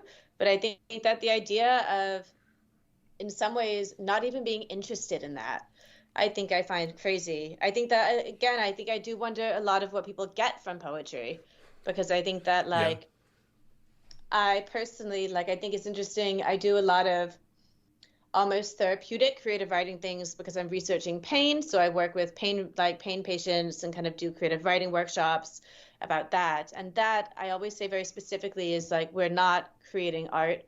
We're looking at poetry as a tool to be able to kind of work with difficult emotions or express something or see things through metaphor. And that takes a lot of the pressure off. And that's great because I'm doing it in a therapeutic context. Right. But if you're trying to publish and things like that, I think that you should be wondering, I don't know, why are you doing it? Do you like, I think a lot of them I just don't think like poems. Right. Yeah, I 100% agree. And I want to get to that in the second half. I know we're going way over here too with the time, but. Oh, are we? So. Well, I mean, if you have the time, I have the time. You know, I just don't want to keep you. I'm not doing anything tonight. So. Perfect. Then we can just chat all night because I'm loving it. Yeah. Yeah, this is great. Oh, sweet. No, this is so much fun. Good. Yeah, and I like, for some of these questions that are, you know, you've been compared. I know this is your first full length that came out, but you've been compared already to some of these reviews that I was looking up. You've been compared to Plath, Sexton, some of these giants in the field. You know, how was that? How does that feel? You know, being compared to these giants, is it daunting? You know, intimidating, nerve-wracking, joyous? Right? Is it like enjoyable? So, I think that when I first started writing, I think I mentioned to you my first pamphlet that came out when I was 19. I think the one thing that I really never wanted to be described as was ever confessional, And I think that I felt a I'm lot of sorry I pressure there. described you that No, in the, no, in the no, but I think introduction. that, no, but look, 10 years later, I've gone through a synthesis with it. So I think that what I feel like I found out though is that I think that if you're young and a woman and I think pretty, not that I'm saying I'm pretty, but like a little No, bit, I think you're I 100% on with this. Yeah, like, where I I think that think you're there's going with sort it at of, least. Yeah, I think that there's a sort of interest in describing things in that way as sort of they must be from lived experience. And I think that often what I feel like I write with my poetry is I think that there's a really good interview by, do you know a poet called Emily Berry? no. So she's a British poet, and she says that when people talk about like how she puts her experience in poems that have been described as confessional, she says it's almost like baking a cake where if experience is the eggs, if you taste the eggs in the cake, it's been an unsuccessful cake. And that like you actually like you like they're a vital ingredient. That's obviously something that exists and you need that. But if it ends up kind of overtaking the flavor at the end, you've kind of fucked up the cake. And I think that that's kind of how I've come to view how I use kind of personal experience in poetry. And I think that especially I think that I used to kind of shy away from the sort of Plath or Sexton overtones. But I think that at the end of the day, they are some of my favorite writers, and it would be Right. dumb for me to say them as an influence. I mean, I think that in some way, like a big boy to bring in is that I think that every writer, if you're actually serious, you should be influenced by Shakespeare. Yeah, No, nobody wants to say that they're influenced by Shakespeare because that seems ballsy. But I think that actually he was one of the best poets, and I'd say I think Plath is one of the best poets. yeah, So I think that I feel in some ways if you're going to be having, I think that obviously Harold Bloom is a very controversial figure, but I think that I do relate to some of his ideas on the canon in that oh yeah, I think that when I started writing, I was like, it's really exciting to be part of this kind of almost dialectical conversation that's right. happening through history in which you kind of are having this massive conversation. And I think that because of that, I'm not unhappy to be compared to those people. And I think that I also then feel like I'm still working through this lineage. And I think Yeah, that a lot of people, I think, see themselves as having a conversation in a very insular way, like within the past kind of 50 years, as I've kind of complained about. But I think that if you're a writer, you should be kind of like, you know what? I'm writing because I think that I'm going to coin a word and maybe it's kind of a bit like Shakespeare, which sounds, I think, grandiose. But I think that also writing in itself, I think is, I thought I was intrigued by, like you said earlier, to me, that a lot of writers are introverts. And I think that that is true. But I think that there is a healthy level of narcissism that I think yeah, is needed to be able to be like, this is worth doing something. Otherwise, quit it. right. Like, I think that like if you're gonna go around being embarrassed, you have to make yourself be a bit embarrassing. But I think that you have to obviously have some kind of sense of self or something to be like, this is worth me embarrassing myself over because you have to believe in it. Yeah, absolutely. And you go over it's this kind of, yeah, do you have confidence? Like, why are you even doing it if you don't have something to say, right? If you have to have at least enough confidence to try to say something, and that is kind of like grandiose in a way, like to have the balls to do this. But then Bloom, I think, talks about this very eloquently, but he doesn't say, having the balls, but it is kind of like having the balls to even try to compete with somebody like a Shakespeare, or like this kind of, the anxiety of influence thing where you're trying to Yeah, which I be love. in there with these people. You're trying to participate in this very old art form with the greats. And you have to have a little bit of narcissism, a little bit of self-confidence, a little bit of Yeah. grandiose inside you to be able to even attempt to do that. Like Keats, right? Like famously was not Yeah, shy about how he thought he was a for genius. sure. Yeah. But is that something that I find difficult when I teach students is that I think that a lot of creative writing programs, I think in themselves have a kind of emphasis on the writing, I don't know, routine and things like that. And I think that what I was trying to almost get my students to understand was that almost a kind of, I think that we should re-romanticize inspiration as a concept because I think that it is something that I think exists. And I think Yeah. that it's something that's kind of awkward to talk about because I think that it's something that is very difficult to teach if you don't have it. And I think that it risks coming off as mystical or elitist or things like Right. that. But I do think that there's a very specific, what I find is that like when I'm not writing, I get very frustrated by the fact that like I don't have that kind of state that comes over me. Yeah. And I think that it is something that if we're going to talk about writing poetry, is something that most poets say that they experience and something that is worth talking about. So Yeah. I think that like to tell students that I think that it's only about being able to kind of write a little bit every day, that hasn't worked for me. Like at the moment, I think that I published Plus Ultra, I think, and I hadn't written a poem for about a year and a bit. And I think suddenly I've been writing poems again, which is amazing. But I think that if I were to take a creative writing course and they'd be like, well, let's just like do a poem based off this and just work in this way in the meantime, it probably wouldn't work for me. I think that there should be a kind of understanding of sometimes something very strange happens and the poem almost comes out fully formed. Yeah. Or there's some kind of strange relationship there. Absolutely. And I think it's, one of my questions is too, I like to ask writers when they come on here, what is your writing routine, or what do you like to do, your rituals that you get started for? And I think that, even the emphasis on routine is because, young writers don't understand that there is a lot of work involved. I think routine becomes more important when you're doing the editing processes and things, and you have to do the rewrites and stuff. But for sure. Yeah, like there is like when you're doing these rituals, you're trying to capture that that kind of headspace where you're preparing yourself to go into that inspiration, where something's just going to pour out of you that you didn't even know you were thinking about. Yeah, right? I mean, I tapping into that. That is in the some ways art. I think that Yeah. poems can be prophetic. One of my favorite stories is that I have a poem which is Cordelia in the collection, which I think is a kind of paranoid poem, which ends with a kind of vision of me confronting this girl and saying, like, she tells me what sex with my boyfriend must be like. Anyway, Cordelia is a real person. That is her real name, actually. And I met Cordelia. I'd written that horribly mean poem. I met her, I think, a year and a half later at a party, and we got on. And I was like, well, this is funny. I wrote this mean poem about you. Let me read it to you. And she said, oh, that's funny. How did you know I was having sex with him? And I said, what do you mean?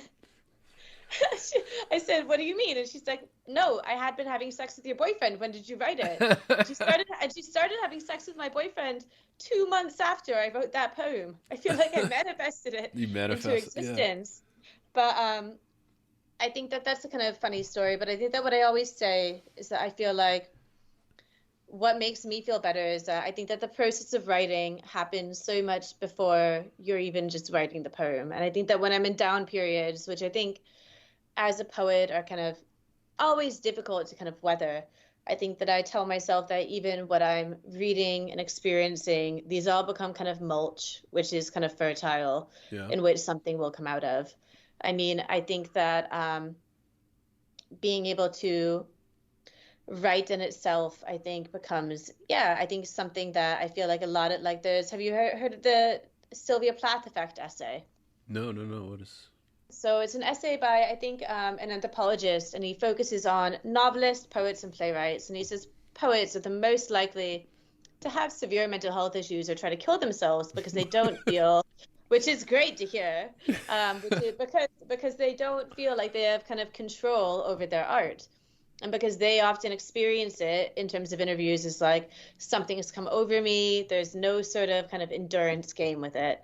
And I think that I can see how it feels like that. I mean, I feel like when I have a feeling of inspiration, it feels almost manic and it's great. But I think that what I try to kind of tell myself is that I think that all the things that happen in the in-between period, which can be very long, are kind of still part of the process of writing. And I think that you're taking things in there that are still kind of working with what will kind of ultimately happen. I've had this, I haven't talked about it that much because it's just a theory I have where how I experience this when I'm creating, especially when you're doing longer form stuff like fiction or novel writing, where I think it's very important. And some people have touched on this, but it's like what you're filling your head with, what you're filling that kind of, for lack of a better term, subconscious with. So what you're consuming, you already said this, the music, the movies, the things that you're consuming all the time, and then what you're reading, what you're seeing on Twitter, what you're seeing when you scroll social media even, gets into that subconscious. And then that affects how you write things out. even if you're not even thinking about them, like something you saw will start to come through, or like a Yeah. feeling that you haven't even processed yet is coming through, like, you know, anxiety about this relationship, or you don't like this girl because you can sense already before she's even Yeah. fucking your boyfriend that like Exactly. something's going to happen, something, she's being too flirty, Well- or she's being a little too handsy with him, or whatever it is. You could just feel this, and you didn't even realize you were feeling it, and it comes out in this thing like, why do I hate Like, this girl, you know, like, and There's it's like, this, oh like, do you know a poet called Don Patterson? He's a British poet. no. You'd actually fucking love him. I think he's like the British answer to Lowell. His collection was called God's Gift to Woman, and he has this horribly. It's so good. I think that he's again someone who I think is kind of maligned as sexist, but I think is amazing. Right. But I think that what he does is that there's this quote of his that says like, if there's no surprise in the writer, there's no surprise in the reader. And I think that the best poems that I write, you surprise yourself. I think that you don't know where it's going to go. And I think that, again, when I started writing that poem, I did not know that I would end with, I think she's fucking my boyfriend. Yeah. And I think that there's a lot of poems where I think that what you want to do is that, like, I think this is what I often, again, say to my students, which is like, what happens is like, you don't even need a volta, but you have to be kind of surprised or have something at stake, or there has to be something where it's like, have you ever written a poem and you're like, damn, I'm fucked up. I can't believe that I thought of that. Yeah. Like, how did that come into my mind? But I think that it's that sort of allowance to let yourself kind of almost feel like you're a conduit towards organizing the unconscious in this very metrical, very organized way, which again might not even come across as metrical, but Well, considered way, I think is very, I think, powerful and very unique to poetry. Yeah, and I think this makes me think of what you said when you work with, you know, pain research, where you're working with people that are using poetry as a kind of coping mechanism to deal with things that they can't even process. So it's the same type of method, less artistic aim, but like you said, like it's the same type of pulling that stuff out of the head and putting it onto a page can make you realize things that you weren't even you weren't even aware of consciously. It was just in that big noggin, you know, swimming around in that fluid, and then all of a sudden it gets birthed onto this thing, you know. And it does, I think that that's it. Like, I'm going to sound so pretentious here, but please, we love pretension on this podcast. No, I know. I think that, like, again, well, I guess Berryman, very high and low culture. I'm trying to think of the lowest culture thing I probably love is Love Island, the reality TV show. Culture thing, though, so good. High culture thing, though, is Julie Kristeva writes in The Powers of Horror, the kind of moment that you have when you see a bit of milk that has skin kind of over the top where it's kind of clotting or going off. And there's this line where it's like, when you vomit, you give birth to yourself. Yeah. And I think that in some ways, I feel like that's sometimes what like writing a poem can be like, where it's like, you look at that and I'm like, I don't even like that came from me. Yeah. Like, I think that I'm almost disturbed and intrigued that came from me, but I think that it's clearly had to come. I've had a compulsion, like I was nauseous before. I've been living with nausea for a year, and suddenly this is going to come out. I feel a sense of relief and disgust, and I think that that's something that kind of happens. Absolutely.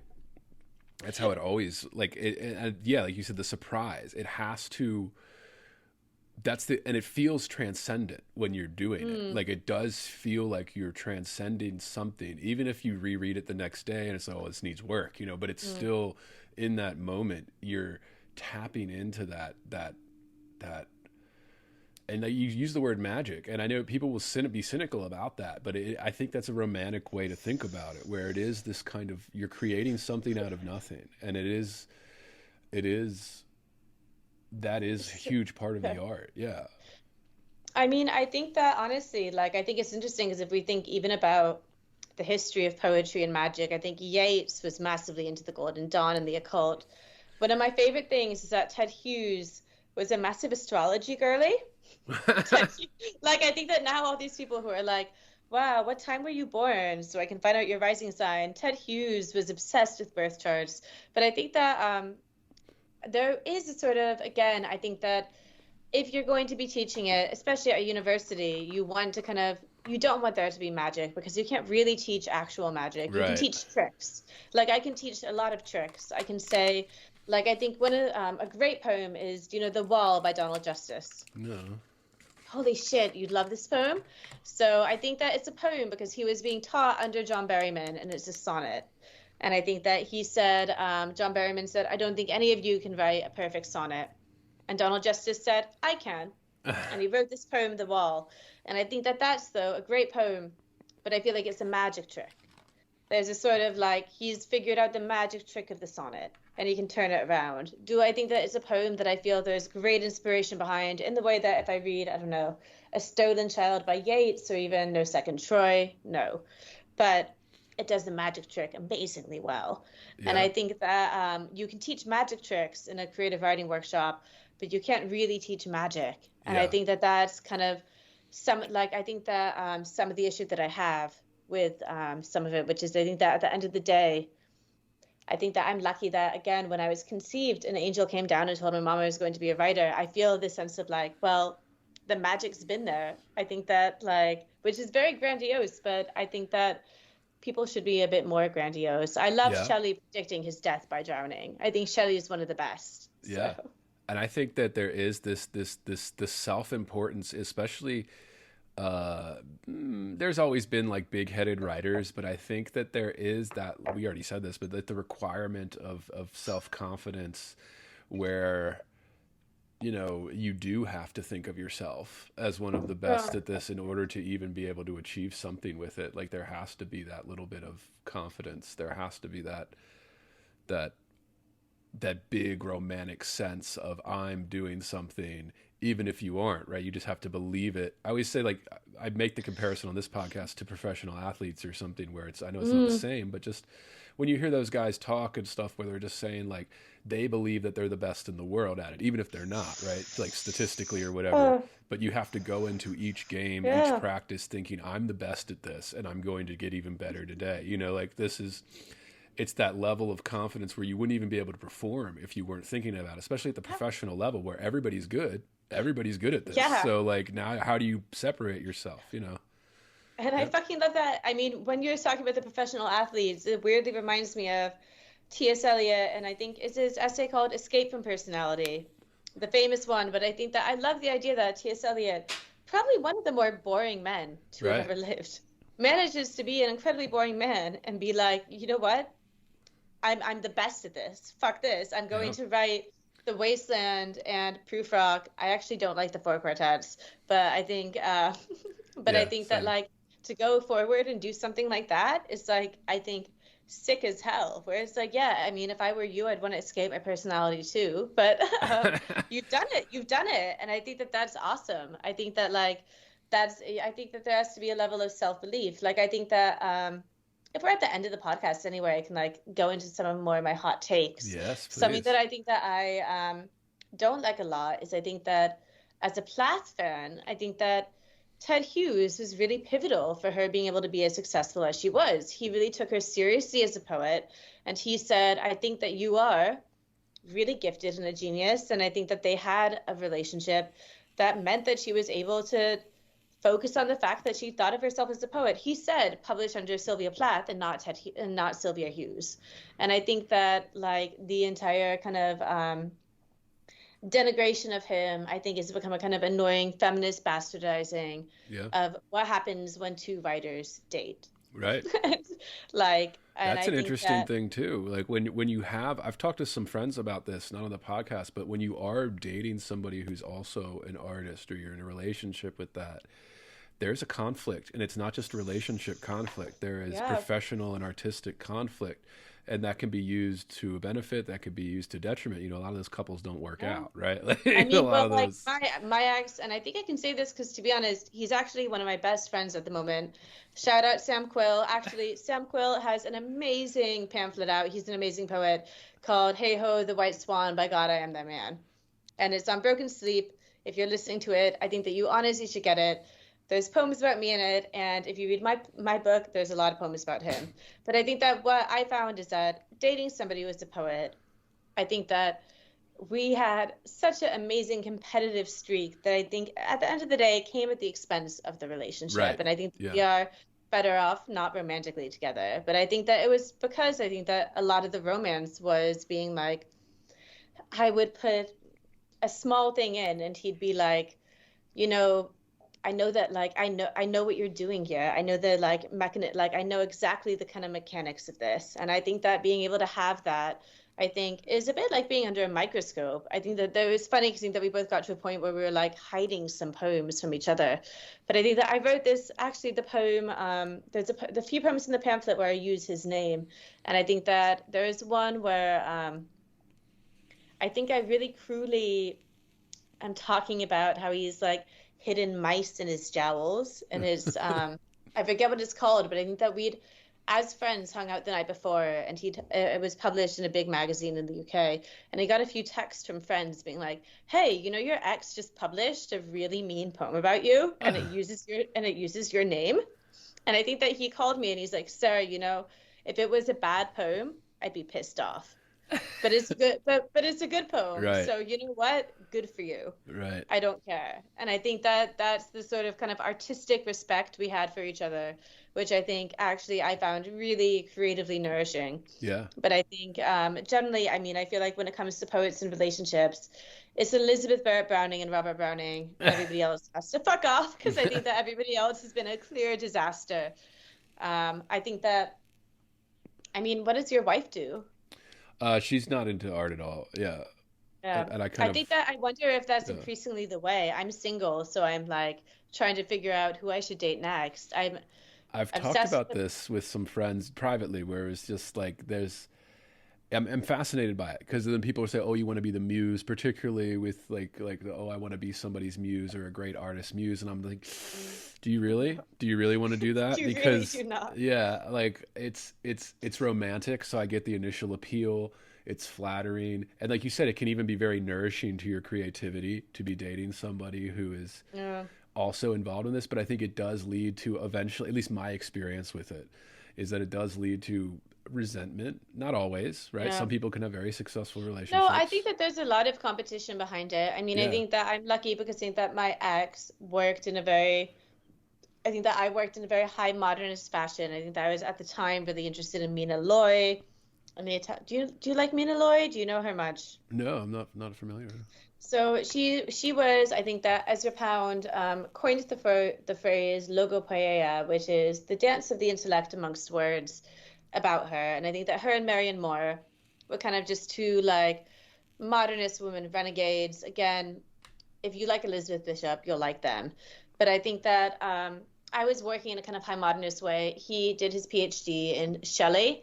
And so I think that he was working in a kind of much more old kind of metrical, like he was very formal as a poet. And I think that meant that we were kind of different enough. But I think that it was interesting to see, I think that especially in the kind of poetry world, there's a sense of a popularity contest. I mean, I think that because I'd been in a relationship with another poet previously, I think I managed to make myself not massively ingratiated to the world during the breakup. And so I think that it really did make me think, though, a lot about how I think we were competitive intellectually, which I think worked, but then also competitive in this very small microcosm of a kind of career sense, which is like, well, we both want to publish and we both are going to the same readings. And I think that we both are coming across as very different. And I think that we broke up, and I think that we're still really good friends now. But I think that for various reasons, I think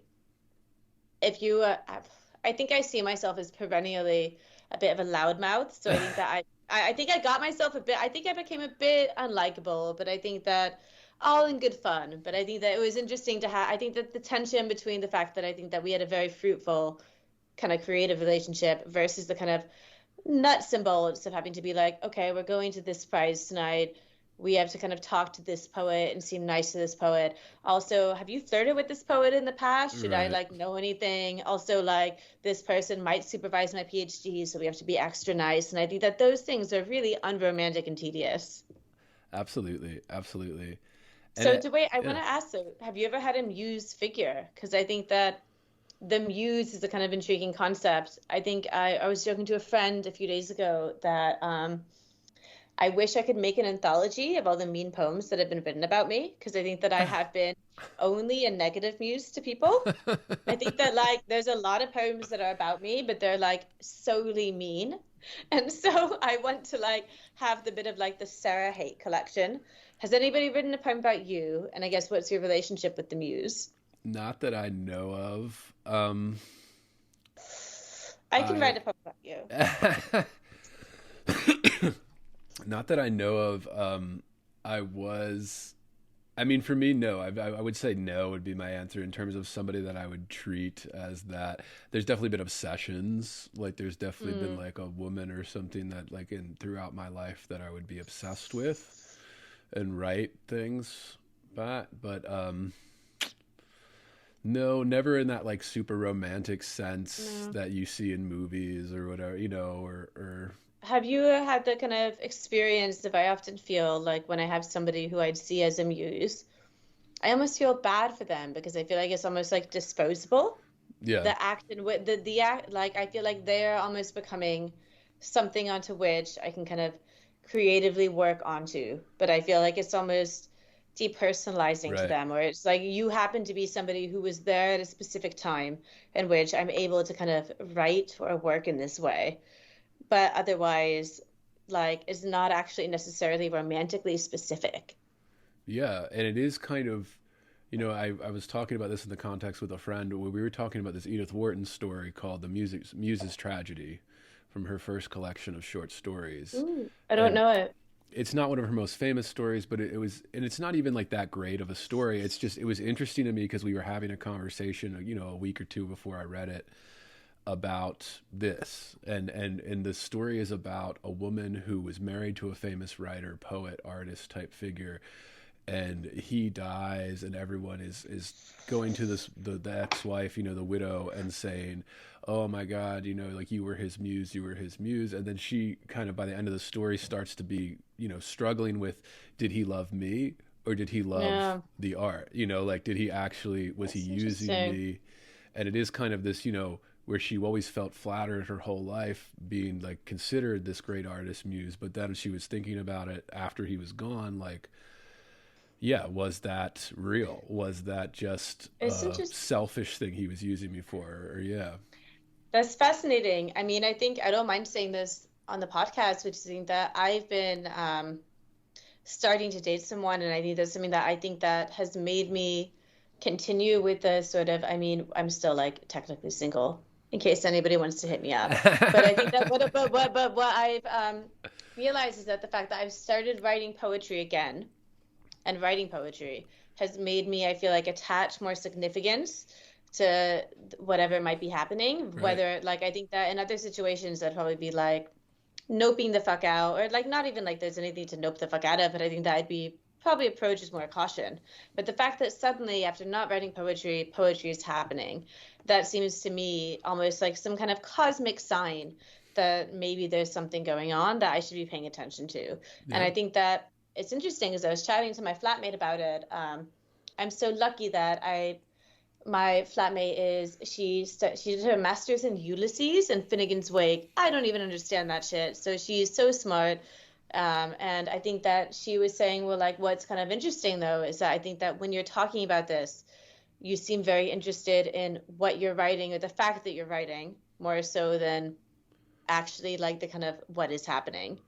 And I think that that's probably in some ways true, where I'm like, yeah, I guess if I'm writing again, I don't really want to fuck or tinker with whatever that is, but I don't really know why it's happening. And in some ways, is it necessarily personal to this person? I mean, I think obviously in some ways it is, but I think that I can so see the kind of crisis of the muse in which it's sort of like you are there, like at the right time. I mean, I think that I'd say if you've read Plus Ultra, I think that that's a kind of good book in not having a muse. I think the muse, if anything, is probably alcohol. So I think. Yeah. I mean, that's very interesting too. And then you think about like because it is so intertwined, right? Like it's intertwined in your artistic life and your personal life. When you're doing this, when you're putting everything into these works of art, how can it not be intertwined with your relationships, what you're experiencing day to day and the feelings that you have. So if you're starting something and maybe there's a spark happening, maybe it's like, and it's still in that, like you said, kind of in between stage where it's kind of maybe could shift to that direction. Mm, you're definitely feeling something, and then it starts to come out, in yeah. the work. Yeah, I Like, a mean, question I'd love to ask you is, what do you think about Robert Lowell using his wife's letters in the kind of Harriet poems or the Notebook poems? Because I think that something that I feel like in my own poetry, I think that I've been criticized just from personal friends for the fact that I think that I do probably go there, or at least use full name, like use a name. And I think that I actually think that Robert Lowell doing it, there's this one poem of his in the Notebooks which I love, which quotes a letter which goes, "You can't carry your talent with you like a suitcase. How dare you mail us the love your life denies? Do you really know what you have done?"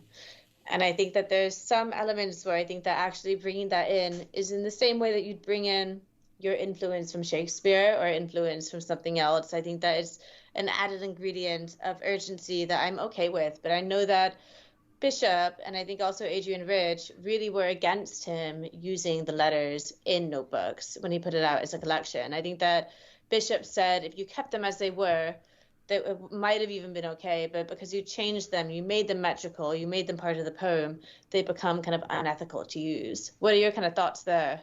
it's interesting. I've never really thought about it in terms of the ethics, but it is, I do think about this because if you're going, especially with the kind of memoir, autofiction craze that kind of the literary world's been going through the last like decade. Doc Mackie Nelson. Yeah.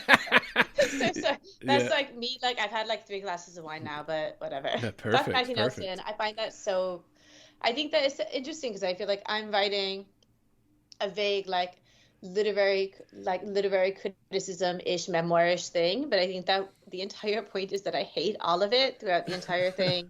And I think that it's intriguing. Like, I don't know, have you read I Love Dick? So I think that I Love Dick is essentially Chris Kraus, who becomes obsessed with a real life man, ends up writing him insane letters, and she publishes his cease and desist letter in the novel, where he's like, "Stop stalking me," and she just publishes that.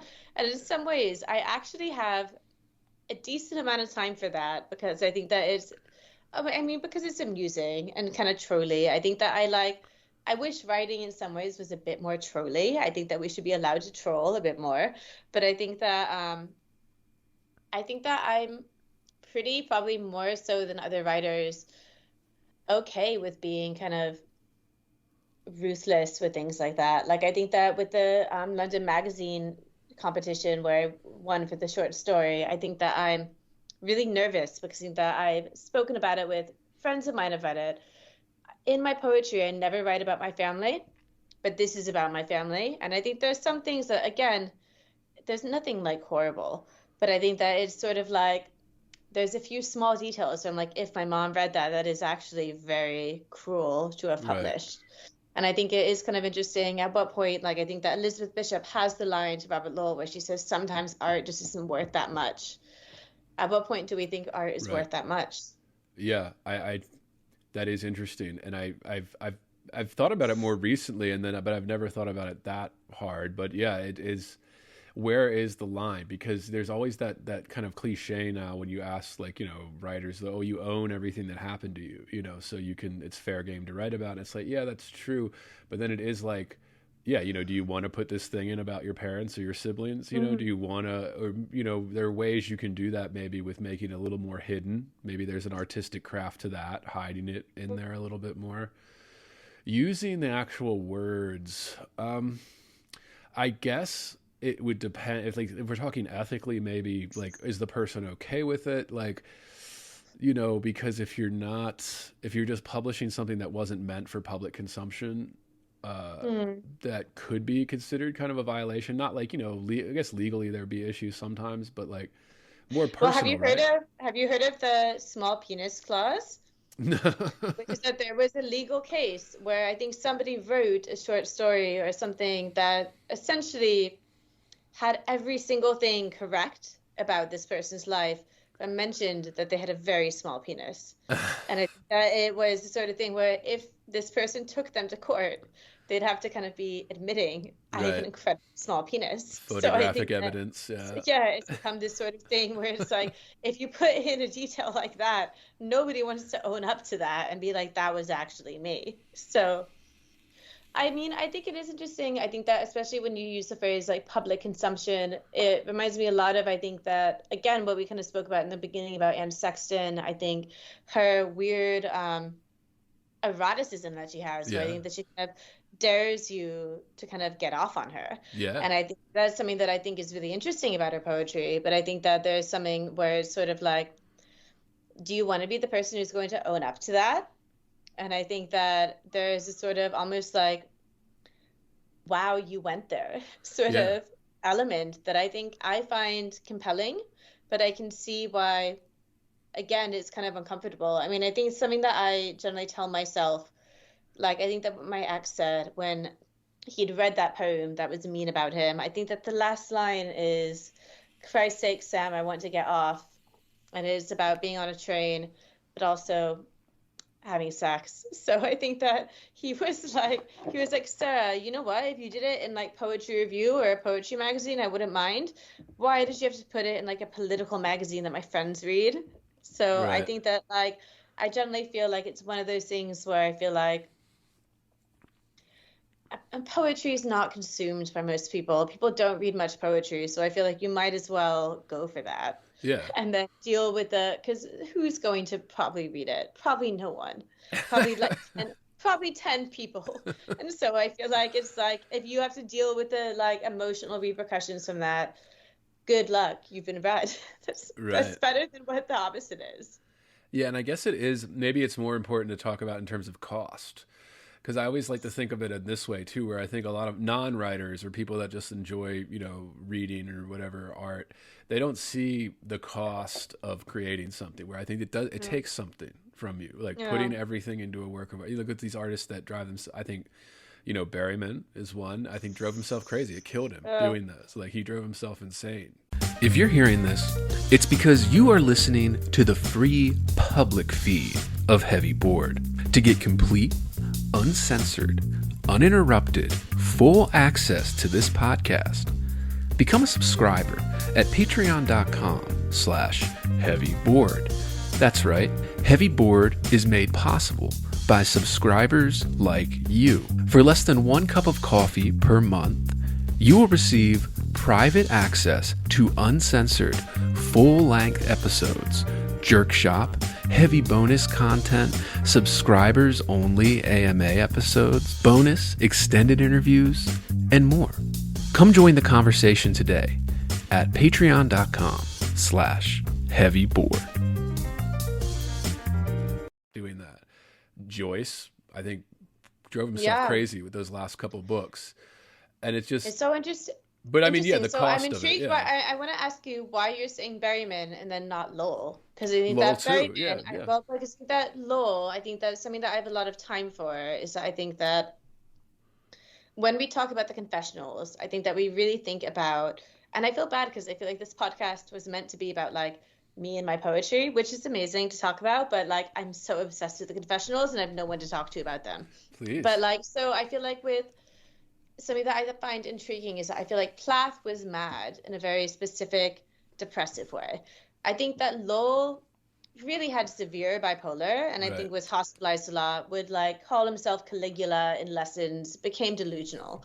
And I think that Sexton as well. And I think that dealing with psychosis and things like that is a very kind of different way of being mad than simply being depressive. And I think that Berryman was an alcoholic. Right. And I think that those to me are kind of very different ways of almost experiencing intensity. And so I think that I'm intrigued by the sort of idea of putting something so much at stake that you die. I mean, like the most poetic death is probably Lowell when he died in the taxi holding the Lucian Freud painting of Caroline Blackwood to go make up with Harriet. I think that that's incredibly romantic and sad. But I think that what I often feel when I read a lot of Lowell is a kind of sadness. Like there's this one Lowell quote that I love, which is that it was when lithium was first discovered. And so he'd started taking lithium and he said, I'm so upset thinking about all the time I've spent in asylums with psychoanalysts thinking I was mad at my mom, but it was Right. really a deficiency of salt in the brain.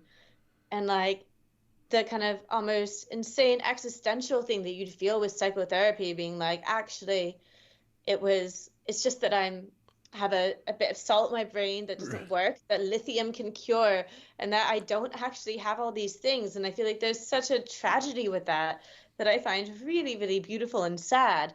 And I think that Berryman, I think that before he died, he wrote Recovery, the novel. Right. I think that like which he didn't finish. And he was a hardcore alcoholic, but I feel like that's kind of different than dealing with that sort of mindscape of I don't Yeah. know, like psychosis, I guess.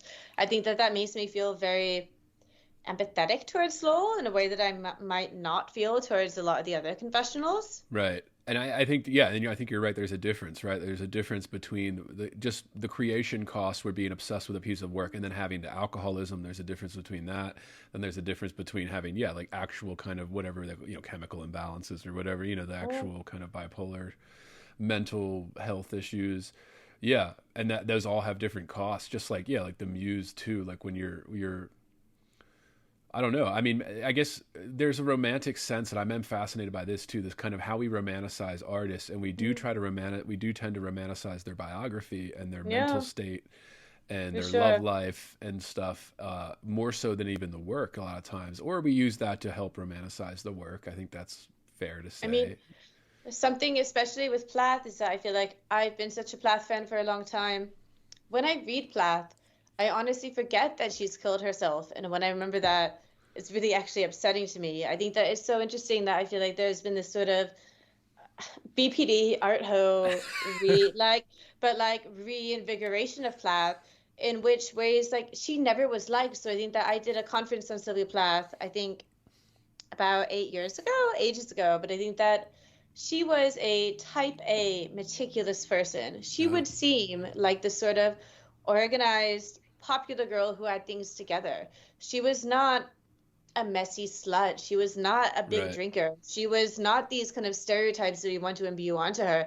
She actually was someone who, again, was incredibly academic, obsessed with Wordsworth, obsessed with Goethe. That's what she did her dissertation on. And I think that this romanticizing of what her illness was like is so different than how she actually lived her life. And Right. I think that I find that really frustrating. Like, I don't think that, like, there's this amazing story of Anne Sexton and Plath where they both went to the same workshop at Robert Lowell's. And I Right. think that Anne Sexton would come late. She would take off her high heel and use it as an ashtray and start like smoking cigarettes into her high heel and be ballsy to Robert Lowell and be like, I don't think that's a good line. You wouldn't be happy if we did that. And Plath was the quiet, studious one. I think that there is a weird romanticizing and bastardizing of Plath. I think that's something that I love about her is when you read Lady Lazarus, Right. that is an incredibly actually, it slips into iambic pentameter. Like, where is it like, I may be skin and bone, I may be Japanese, nonetheless, I'm the same identical woman. There are so many things in it that I think that are showing this kind of formal confidence that I think that really goes against this idea of her as being some kind of emotional head case that a lot of people want to relate to. And I think that it's interesting how we kind of romanticize things Yeah. like that. Because I think that like what if we want to like I think that we wouldn't romanticize Robert Lowell because he was genuinely like I think that the truth of being in hospital is so I think that I don't mind even saying this, but like I think that I was hospitalized during the pandemic, and I think that it was kind of interesting because it dispelled all notions for me that mad people are somehow have good taste in music and are creative. Right. Yeah. I think that though it was actually really useful because I think that I was like, you know what, mad people are the same as normal people. They don't want to Right. listen to Jesus and the Mary Chain, and they don't want to read poetry necessarily. They're the same as everybody. And I think that it really helped me, actually being like, you know what, if you're actually kind of crazy, that's obviously correlated to some things, but it does not mean that it is romantic. I think that it was the sort of like when we were talking about smoking earlier, I think that it was like there's nothing to do when you're in hospital except for like go out for cigarettes. And also that's where the cool kids go. That's where like the addicts go. Right. So I'd be like, oh, hey, addicts. Like, hey, I'm in general psych, but let's have cigarettes. But I think that it is interesting how much people kind of romanticize these things. I feel like I write the best when I'm not like being overtaken by things. And Right. I think generally, I think most writers would say the same. I mean, I think that was it. Wordsworth or Coleridge who said emotion recollected in tranquility. I don't think tranquility is necessarily the answer, but I think that there's definitely a sense of, I think that if you are in a kind of acute state in which you're romanticizing your depression, you're really not doing anything or even mania. And Right. I think that I feel like Lowell made really horrible life decisions and did not write as well when he was in those states Right. either. I think you're 100% right, where we conflate the mental illness with the kind of grand artistic visions, where in reality, somebody like Lowell was really angry that it was making his brain not Yeah, work. It was making his exactly. artistic vision, hurting Well, it I more think that, than, yeah. like he couldn't lecture. Right. And I think Yeah. that he was someone who actually cared about lecturing. Like he wanted, like he was academically minded as well. And I think that the idea that suddenly it's like, I wanted to talk about Catullus and I wanted to talk about this, and there's actually something that's keeping me from doing that, is actually a barrier between yourself and your inspiration. Right. And I think that I find that kind of intriguing because I think that I feel like we should be able to kind of have a vocabulary of talking about inspiration without romanticizing madness. And I Right. think that especially like I feel like there's, well, late in the podcast I can get bitchy. I feel like there's some sort of a few women poets who I feel like try to kind of sell or write about a certain version of madness that I feel like is actually one, obviously I've been going on about craft. I think that not working within craft, but I think also easily consumable and quite clean. Like I think Yeah. that there's this idea of, I think that people are obviously interested in like a voyeuristic idea of like girlhood and madness. Like I think that everybody loves Girl Girl Interrupted. interrupted. Yeah. I was I went to the exact Dude, same you know what? place. I actually when I was 17, I think that I went to Iowa writing workshop for like kids. And I think that we like me and my friends, we all stayed up and watched that and we were like, ha ha ha, so cool. And and then actually what is interesting is that with my MFA, nobody from that has ended up being a writer. Everybody from the Iowa writing workshop when we were 16 or 17, they're all writers now and they're Right. all working writers. So I think that I'm still in touch with a lot of them, which is awesome. But I think that, yeah, I remember us all watching Girl Interrupted and being like, oh my gosh, are we Winona Ryder or Angelina Jolie? And we're like, wait, both are bad. We Right. should not want to be like any of them. But I feel like there is a sort of palatable, like what I love again about Plath is that I think that in the way in which he expresses any sorts of madness, which I don't even know if I'd use that term, is that it is formally challenging and difficult. So I think that it is going to force you to sort of reconcile with different things before it's going to actually force you to make an assessment as to a personal experience. And I think that that's what makes it interesting. I think that being crazy in itself is actually incredibly mundane. I think that like being crazy is often very boring. And I Yeah. think that to be able to write a poem, like I think Elm is one of my favorites, which is like, what is it like? I know the bottom she setting up on my great taproot. It is what you fear. I do not fear it. I've been there, which is in the voice of an elm tree root. What a weird ass thing to do. Right. Fucking crazy. That's so much more interesting to me than writing something about like I was in the hospital and my Right. gown was here. And it's like, okay, cool. Well, like, I know people will buy your poems because they're going to get off on it. I think that with Plus Ultra, I feel a bit like I could have made it more get offable for people if I wanted to sell more. But I think that I'm too much of a narcissistic dickhead that I wanted it to be smart and I didn't want to deal with that. But it So I show. think I think that, it shows too, Sarah. I think it shows that you were paying attention to the things that a lot of contemporary poets do not in it.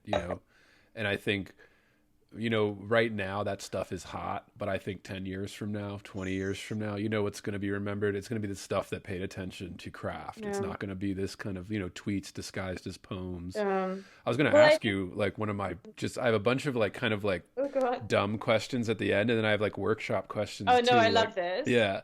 I Instagram don't poetry. actually do anything, so. Yeah. Instagram poetry. Your thoughts on that. that? I think that I am much more of a tweeter than an Instagrammer, so I don't get a lot of it.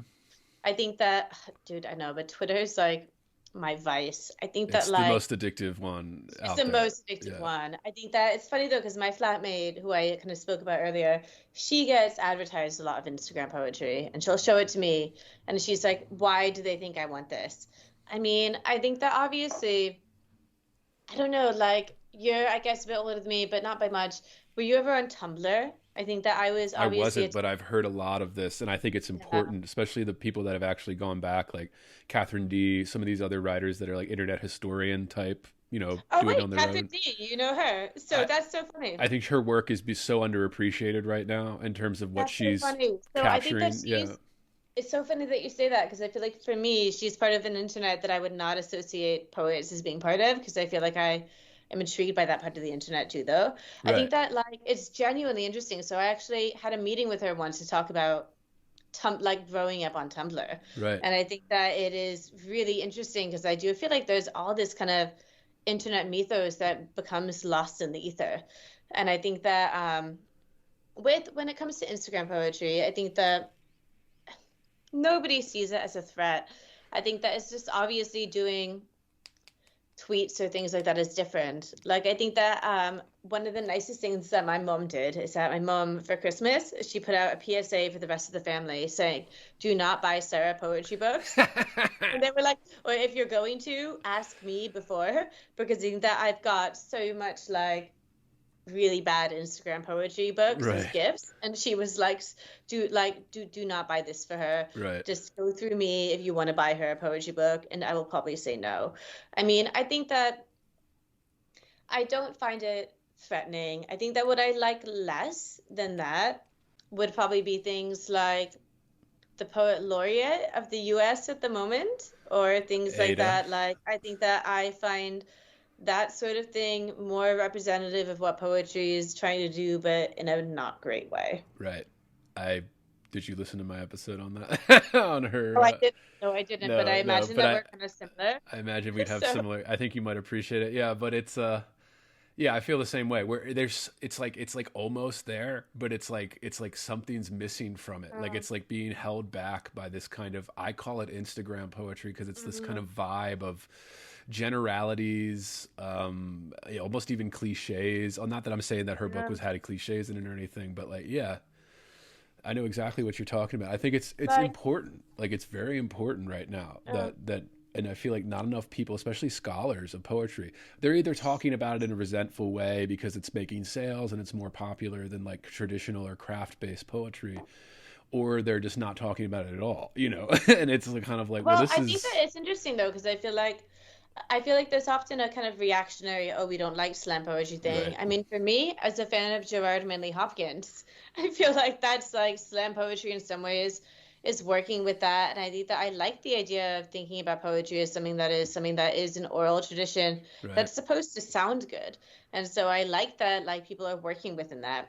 I think that has to do, I guess, with what sentiments are kind of being like, is, again, I guess what we've kind of perennially come back to is, are there things at stake? Or is there something kind of, like, are you trying to make a kind of political point?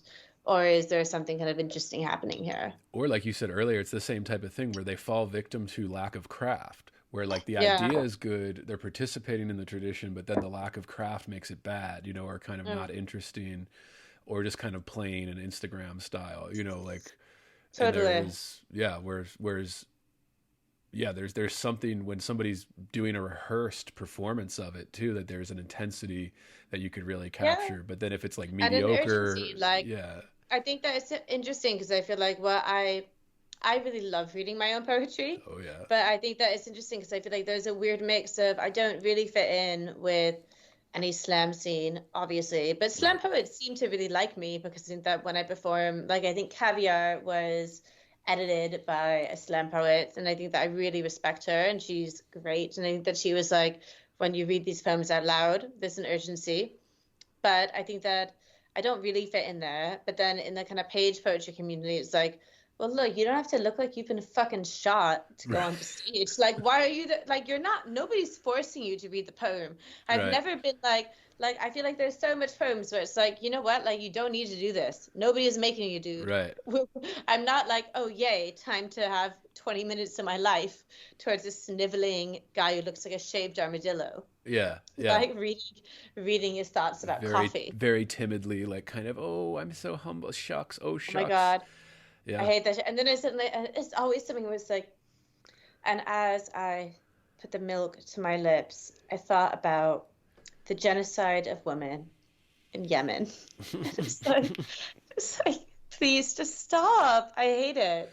And it's like, yeah, I think it goes back to that confidence level where it's like, no, you have something to say because we're all here gathered to hear you say something. Put on a show. Sherman Alexie used to say this too. Exactly. The kind of people can read your stuff at home by themselves in a boring monotone in their head. When they're coming to see you read it, they're coming to see you read it. Give them something. Exactly. Yeah, and like, I think that it's also interesting because I feel like there's very much, I think that, again, always wanted to be a rock star. I enjoy performing in general. Yeah. I think that performing is fun. And I think that it's a bit like, if I'm going to be in front of an audience, like, what am I going to do? Be fucking boring? I'm going to be interesting. I mean, also something that I feel like with Plus Ultra, which I think a lot of people don't get, is that I think a lot of it is hilarious. Like, obviously, nobody wants to say that they're funny, but I think that, like, in the same way that when I read a lot of John Berryman, I'm like, this is so funny. I think that he's working on multiple different levels, and I think that being able to work within those registers is really important, where it's actually, this is really funny. This is actually an interesting thing. Like, I'm laughing and I'm having this. Like, even in, I think, is it the very last poem of the Dream Songs when he's talking about his heavy daughter?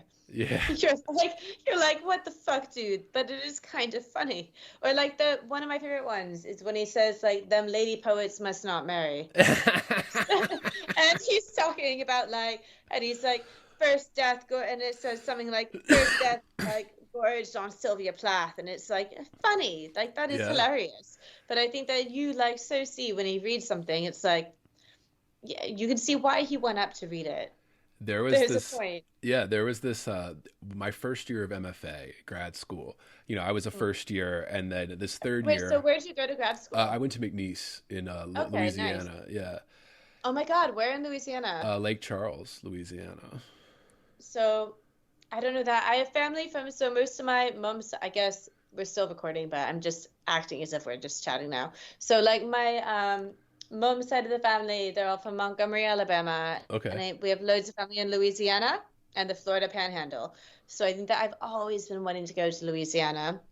I have a really romantic sense of like Baton Rouge and it's fantastic actually. If you want to romanticize the American South, go to southern Louisiana, go to Baton Rouge, Lake Charles, even New Orleans if you want to get some drinks and party. Of course. There's not so much a party scene in like Baton where I was. Lake Charles, it's southwest Louisiana, like 20 minutes to the Texas line. Which poets would you party with? Would I party with? Yeah, which Any poets? Them, so really. Like the ones that like I've actually. Yeah, but you wouldn't want to party with Emily Dickinson. I'd be down to chat with Emily. I love Emily. Did you know that you could rent her a bed by the hour? No, but I don't know if I'd do that. But I definitely the people that I would want to hang out with and like literally, even if we weren't just partying, but just to talk. Like I want to talk to. I'd love. Bloom is dead. I wish I could have gotten him on this podcast before he died, but I mean, he was so old by the time I even started. Man, you know what? I have a mutual friend who is really good friends with Bloom's widow and has spoken to Bloom. And I think that I remember, like, for ages, he was like, I'll put you in touch with Bloom. And I'm like, fucking do it, dickhead. Yeah. Like, literally gun to his head.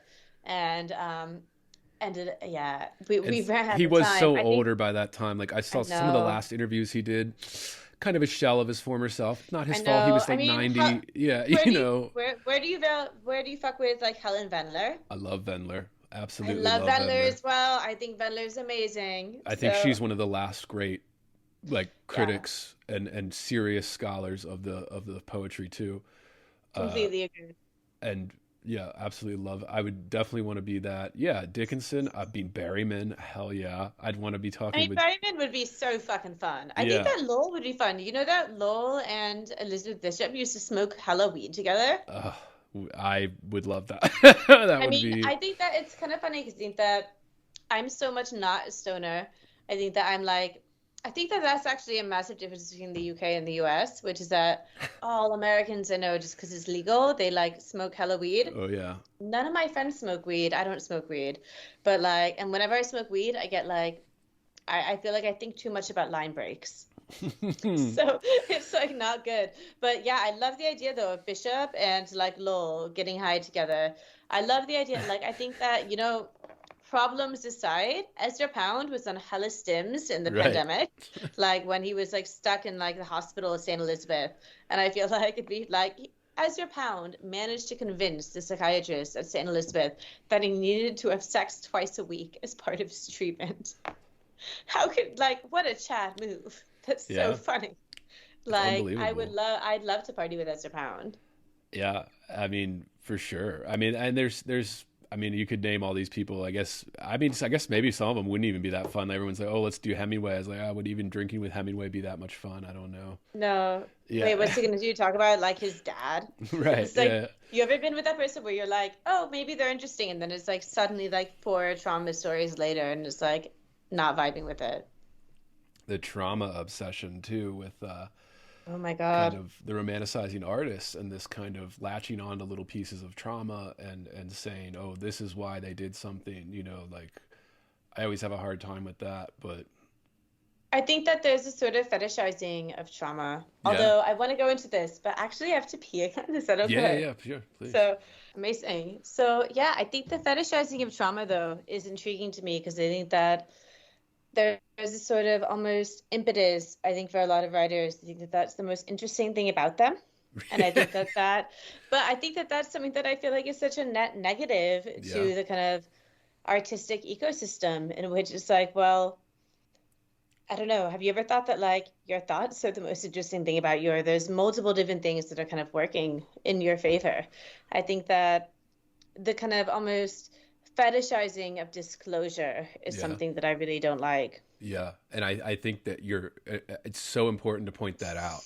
The difference between confessing and then the disclosure, the fetishizing disclosure, the kind of, there's almost a selfish way you can confess. And I'm fascinated this in terms of like an artistic point of view, but also just the, living life, philosophical point of view, especially in the internet age where people confess, but it's for selfish reasons. Usually, they're not doing it to absolve themselves of something. They're doing it to get attention. They're doing it to make themselves seem quirky or unique or like a, Yeah. BPD Well, arco, like, Well, no, Yeah. but the idea of like clout as something Yeah. that you can somehow get from like, I think that something that I find frustrating is that there's a lot of artists where I'm like, I don't know, for me, like the most interesting things about me are not terrible things that have happened to me. And I think that Right. like, if you wanted to play those games, like, I don't want to play that game. I just Yeah. choose to kind of dissolve myself from that game because I think that ultimately, I think that it's interesting. I feel like, I guess there's a kind of crisis of identity happening Yeah. and people want to kind of put their identity onto something. But I think that it's something that will ultimately be a very fruitless way of kind of putting your identity onto something. Like, I think it's not going to ultimately give you much meaning and it won't give the world much meaning. I think that it's kind of artistically fruitless. Yeah. And for me personally, it's like, I always say, like, when people ask me, oh, do you have any traumas? I'm like, no, I had an idyllic childhood. It was perfect. I wouldn't change anything about it. I really, sure, I had, your basic teenage struggles and all that Well, kind of this is stuff. the thing, But which is, I feel like the Yeah. definition of trauma has been very expanded. yeah. Like the most And I traumatic think thing that, that happened to like, me was I was like a fat kid. Like, and people Yeah, would like, make fun of but me, like but that's that it was where it. I'm like, Like, I was bullied and weird because I'm a weird person, and I think that ultimately, like, I think that there's things where it's like I could see that as being traumatic, but ultimately, I think that I am much happier as a person right. to see myself as kind of, I'm not emotionally consistently that like weird girl who listened to Hole. I mean, I'm still now a weird girl who listens to Hole, but I think that ultimately, like, you kind of move past that. So I think that that's something that I feel like there's a sort of, It could trap I you. don't feel like that gives me any creative currency. And I feel like for me, at the end of the day, as much as I'm a kind of expressive and emotional person, I think that I'm very interested in craft and what is going to kind of help my life get into the point in which I can kind of create the best art. And I think that I do not think that perpetually seeing myself in those kind of terms is going to be useful at all. Yeah, and I think you make a good point about it being like you can get trapped in it. So if you're tapping your traumas for inspiration as opposed to, you know, your own ideas or something, or like your own thoughts, or these kind of, you know, you can get stuck in that. So then when you do get into a better headspace and you're not feeling as depressed or whatever, well, then you feel like you're not doing as good a work, or, you know, you kind of fall into that trap of repeating yourself because, you know, as a creator, as an artist, you know, where people are constantly trying to evolve and change and do something different and keep ourselves interested, you know, because it starts to get boring if you're doing the same stuff. You can trap yourself into being like, oh, I wrote about all my traumas, so now I have nothing else to write about. Yeah, and it's like, well, no, you can write about your non-traumatic stuff. You can write about whatever. Exactly, and it's like almost like take yourself seriously in terms of you being a person who's like kind of imbibed your influences and done all of this. See yourself as a kind of serious creator. You can exist beyond your own immediate experience. And also, like, for me, I was chatting to a friend about this recently where, do you know, there's this Verndale Gerald poem, which is called, like, North something, but it says something at the end where it's like, I learned that, like, the knowledge that I gleaned from pain, like, it was not knowledge, it was only pain. Right. I think that I have as much to learn from pleasure as I do from pain. And I think that pain itself is not the only kind of exploratory physical feeling that you can have to expand your mind. And I think that we have to stop kind of fetishizing this idea of just pain as what we want. Yeah, and that's from the PhD researcher, the researching pain too. Yeah, absolutely. Exactly.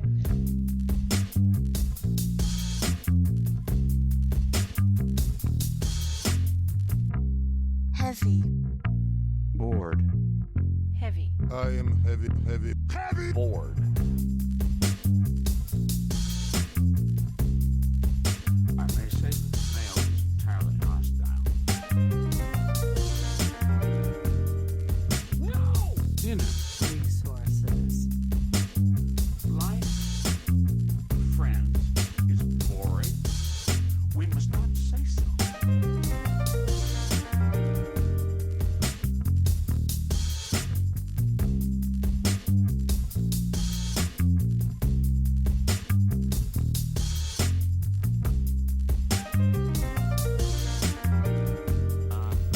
Are you radioactive now?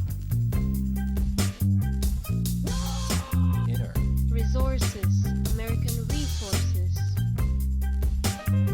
Being bored, Some activities are intentional, right? it shows such a lack of gratitude for life. Bored. I aspire to boredom, I should say. Bored. Heavy. I am heavy, heavy, heavy. Bored. Has you the night sweats and the day sweats, pal? Pal, I do. If you're hearing this, it's because you are listening to the free public feed of Heavy Bored. To get complete, uncensored, uninterrupted, full access to this podcast, become a subscriber at patreon.com/heavybored. That's right, Heavy Bored is made possible by subscribers like you. For less than 1 cup of coffee per month, you will receive private access to uncensored, full-length episodes, Jerk Shop, heavy bonus content, subscribers-only AMA episodes, bonus extended interviews, and more. Come join the conversation today at patreon.com/heavybored.